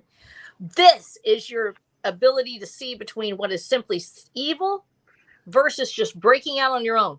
Read the mythos, see for yourself what they considered for the most part to be good and evil. You will find a common theme that overtakes all of the things that we have been taught, that overtakes everything that you have learned in this age. And simply because at one point in time we have become corrupt does not mean that it was not a beautiful gift and gave life to millions, billions before us. And we have to learn how to look beyond what is this tiny plane that we're in right now to see. We go in cycles. Yes. And we're going to see that this is all part of a pattern, and we are part of that story. I think that's something I like about more Polynesian and Hawaiian mythology, because people always think about like the Tahitian monsters that they've seen carved on like wooden statues and stuff, but that's not what Polynesian culture and Hawaiian culture is, mythologically speaking. Like Hawaiian mythology, they have a lot of the same stories as like other mythologies. It's like there's the demigods or the heroes or the man who rises up and slays the Akuna or the monsters, demons and spirits and such. But all of the biggest Hawaiian and Polynesian mythos stories are about cultivation and or preservation instead of the destruction of something else. I need to look more into that. I know you really should, because one of the things I love about Polynesian mythology, and we hadn't really talked about it that much because a lot of people don't know that much about it. So congratulations on knowing something about it. You're all right. The cultivation of humans or the cultivation of plants, the sacred and everything that is in front of us. And that is where that Polynesian, whether we call it Polynesian religion, touches, the divine touches humanity through cultivation and through interaction with earth. And the spirits still live there. The ancestors, you find your ancestors in the soil on which they touch. There is that connection with the divine there that a lot of people don't realize, that cultivation is of a human. It's like growing a flower. And that is celebrated in that. And the need to protect it. Also, that intention to destroy what might destroy what is most important, which is the cultivation of life, whether it's a plant, a human, an animal, is sacrosanct in the Polynesian religion. Yeah, and like even like in the case of the island of Maui, there's Haleakala, which when you translate it means house of the sun. It was named after that because of the Hawaiian myth of Maui, and this is his most famous legend. He goes atop the mountain when the volcano was no longer active. Yeah. And because the people of the islands were telling him that they needed more, they weren't able to grow enough crops to feed everybody. And so what he does is he goes atop the mountain, he looks up at the sun and it pleads it to slow down and give more energy to the people. It refuses, so he lassos the thing, ties a hook and a rope around it, and then he tethers it down to a stake he puts in the ground in his grandmother's farm. Or his grandmother's farm, and it's just basically and that's why the sun is up so often in Hawaii. That's the legend anyway. There's a similar story told by, I think it's by the Pequots around here, where they just took the sun for granted, and then they noticed the days were getting shorter and shorter, and it was cold all the time, and so one of them fashioned a fish net. And when the sun, he first went out and tried to stop the sun to say, "Mr. Sun, can I talk to you for just a minute?" And he was gone. So he tries again, "Mr. Sun, can I?" Gone. So he fashioned a fish net, caught the sun, stopped him for a minute. It's like, "Hey, I need to talk to you. You're never here anymore. We miss you. Could you please come back?" And he's like, "Well, you guys never acknowledged me, so I thought you didn't want me around." Yeah, I could come back, but I also have friends on the other side of the world, so I'll spend more time over there, and then I'll start spending more time over here, and then I'll go back and forth. And that's their story of how they got the seasons. Well, this is also I've heard that before. That's cool. Reflected in the Japanese mythology also of Amaterasu, who hides away. She is the sun, and she hides away in a cave, and she has to be lured back out. There are so many stories about these. They almost transcend myth. What happened to the sun? And in fact, this is talked about when we look at these general cycles of space weather. I love space weather. It's a real thing. It's not astrology, it's astronomy. And as we look at those cycles of space weather and the potential for the sun, if the Earth is knocked off its axis by a passing asteroid or something else, for us to literally lose time or days or any other number of things. And that has perhaps happened in the past. And we see this so often. Pole shifts, you mean? Yeah. You actually have, for the ability for the sun to be, there's waning of the sun's power just through cycles, solar cycles. And so these, as we call them myths, and it's okay to call them that, and religions, but they are the stories of people, of the way that they interacted with the world from time immemorial. We can learn so much from this. And seeing what we have in common. Yes, there are some cultures that are very brutal, that frankly don't value life at all. that can be very tough on things. But as we go ahead and look at that broader picture of the world and all of the stories, we would do well instead of to discount them, to learn them, so that we ourselves can create our own secular mythos through our writing. Because this is how we return that gift back to the world, translating it again, putting it in another form, bringing the hero and the villain to life, and letting them live again in our works. We need another Maui. We need another Heracles and Yes. Perseus and all of that stuff as well. And that's why all of you guys who have actually published stuff or are about to publish, in the case of Lord Otter, that it's so cool. I'm so glad that I know you guys and that people are trying to bring the myth forward. Because like what I had when I was growing up, Star Wars and all the things that I love, some of those things still exist and are still worth it, but most of them have been disturbed or distraught or altered so much so that they don't even look like the same Well, thing Disney anymore. doesn't understand Star Wars at all, and It really doesn't. Being a very classic tale of good versus evil, a Greek fucking hero. Well, this is going to sound very pretentious of me to say, but I'm actually where we are talking about different myths and the overall path that's kind of common to each of them individually. I'm surprised to see one actually appearing in my story even. Yes. It's part of course, it's part of the themes, but I also think it's part of the setting. And what's interesting is that heroes versus villains, there's two different ways that path is taken. One that's a bit more honest, one that's a lot more devious, which is very interesting to me. I'm excited to see what you have.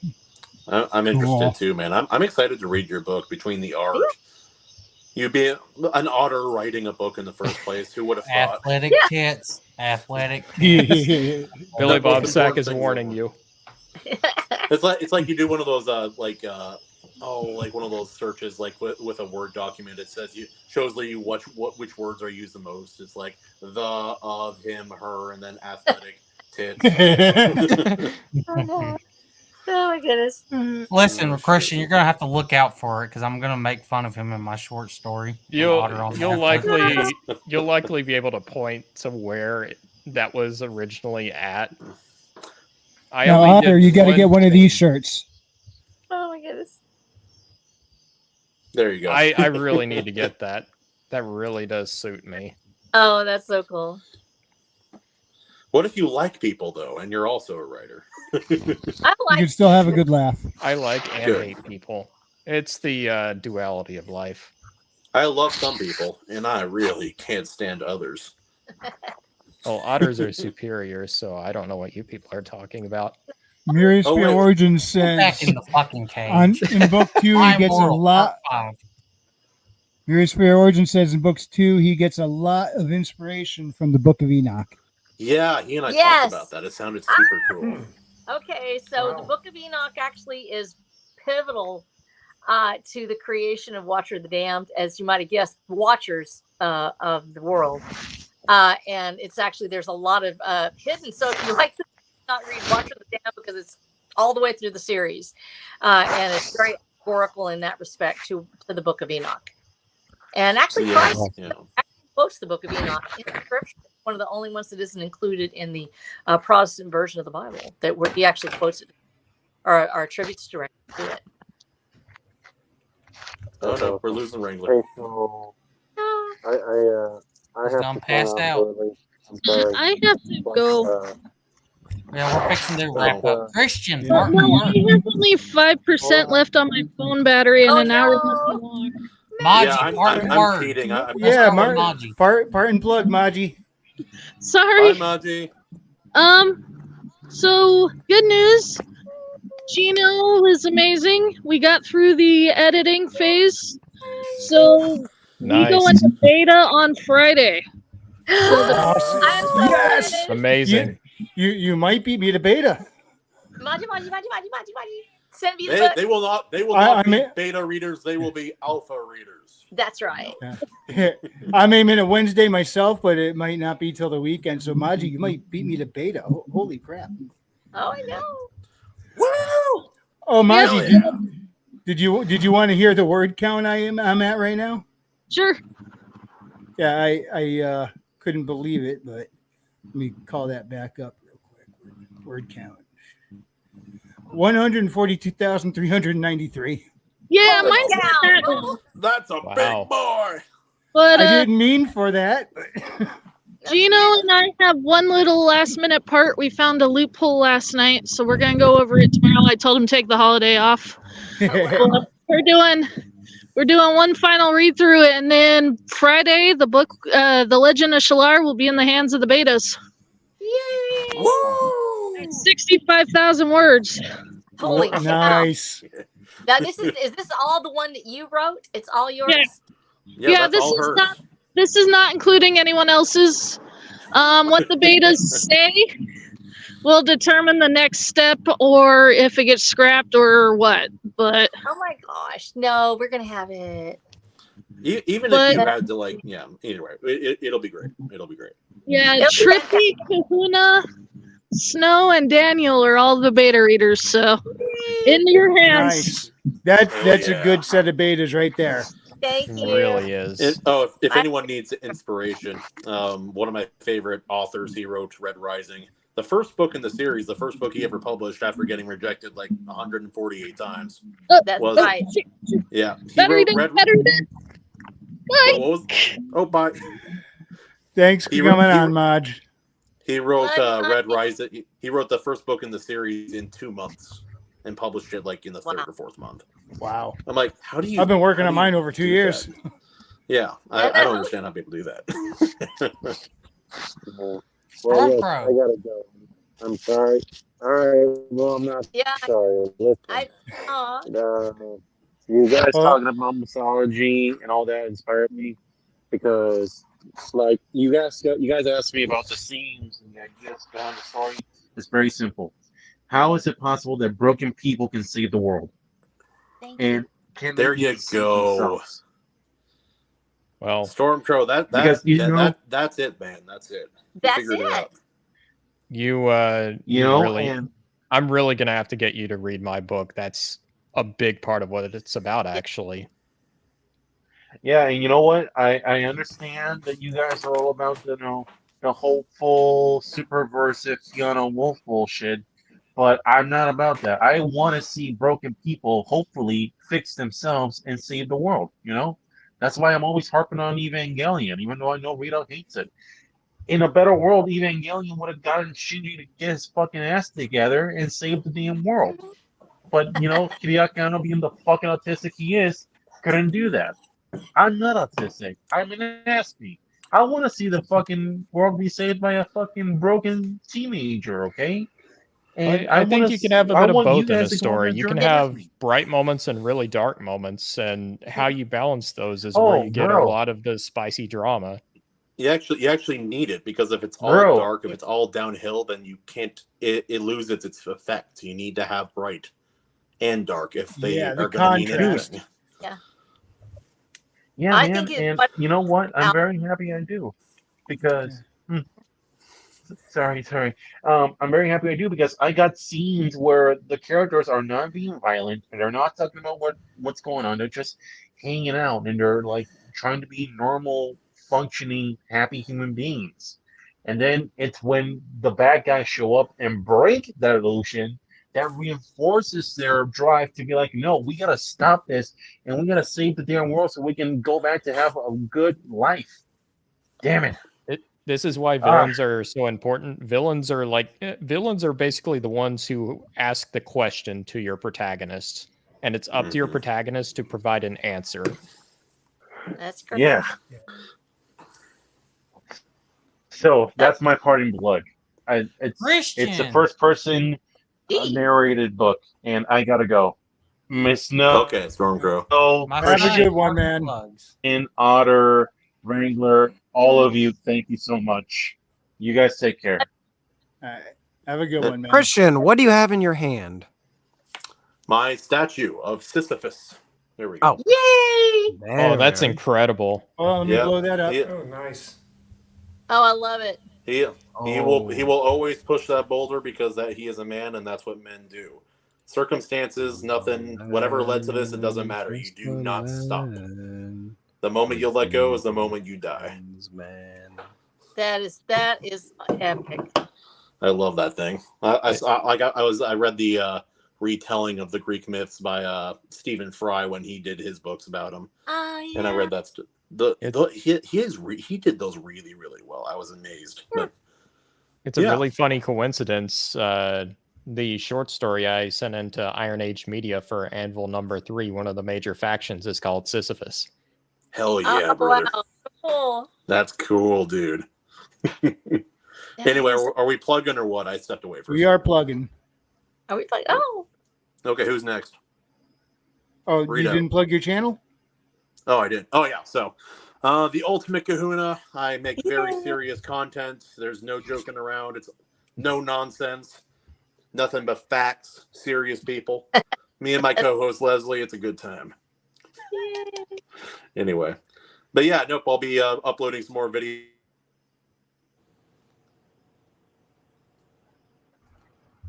And that was the Ultimate Kahuna, folks. Oh no. I wasn't sure if it was on my end or his or. I think it's on his end. Yeah. Oh yeah. So go and subscribe and like and hit that mash button. Yay! Freeze frame. Like and he'll unfreeze.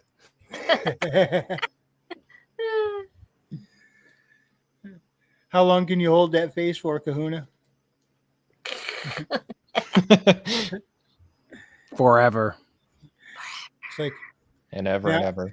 He's like, now his wig is immortalized on the internet. You should full screen him, see what happens.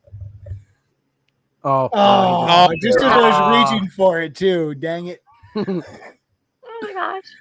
All right, Snow, how about some plugs? Yay!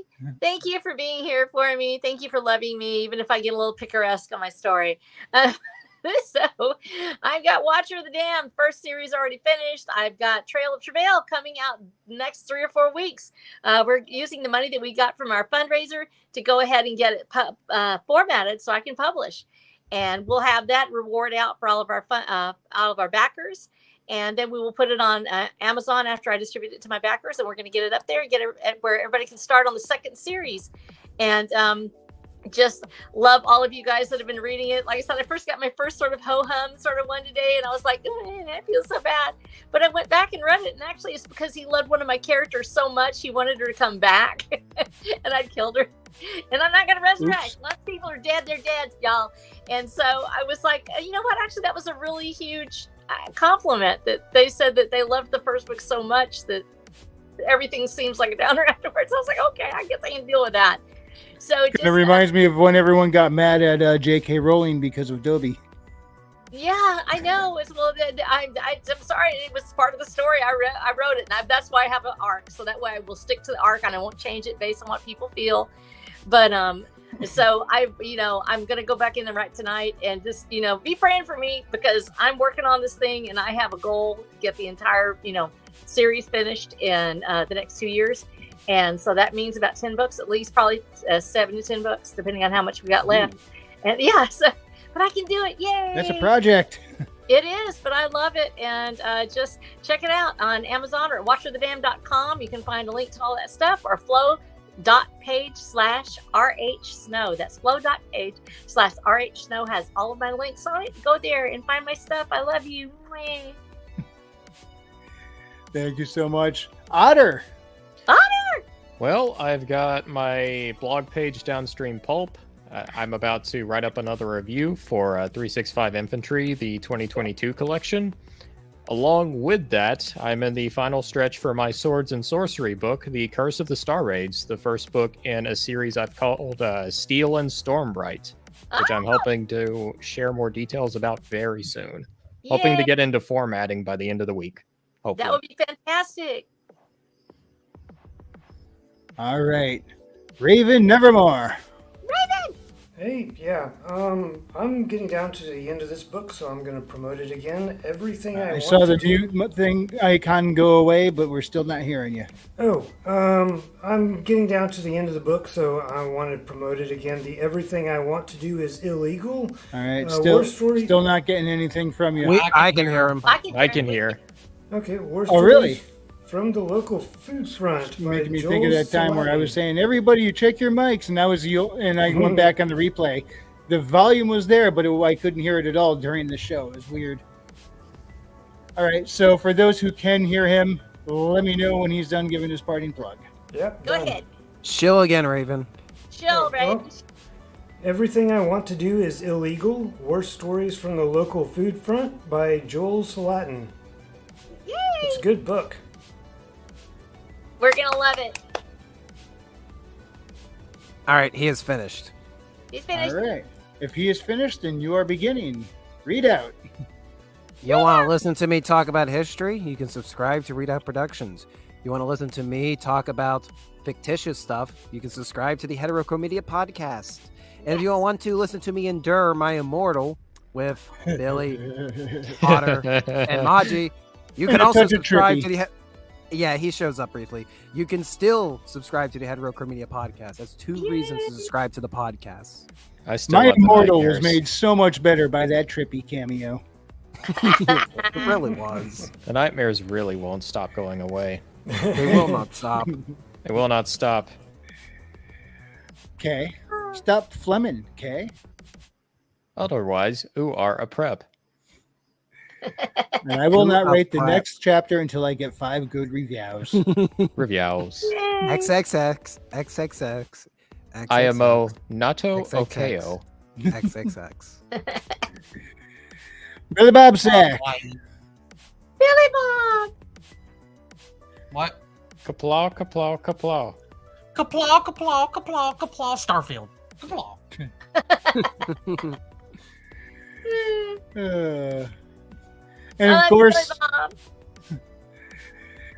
And of course, don't forget to check out Haley Starr Bad Kitty. It's a real good time. She starts off with just a potato gun and her wits, and yes, it steps up from there. But how is this little nerd of a girl who grew up on a potato farm going to handle an alien invasion? One way to find out: check out Haley Starr Bad Kitty, and hopefully in the next couple months you'll be able to check out Bad Kitty, Haley's World, where she goes on a much bigger adventure. And all over the world, she gets to visit different exotic places and blast people with a potato gun. Awesome. So if you enjoyed this presentation, hit the like, and if you didn't, I appreciate you stopping by. We'll see you next time, and God bless.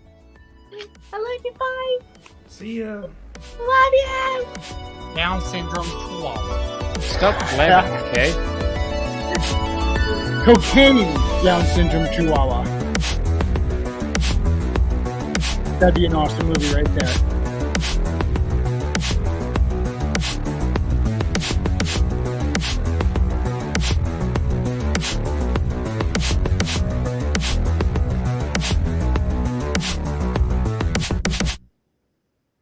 Jewish space lasers.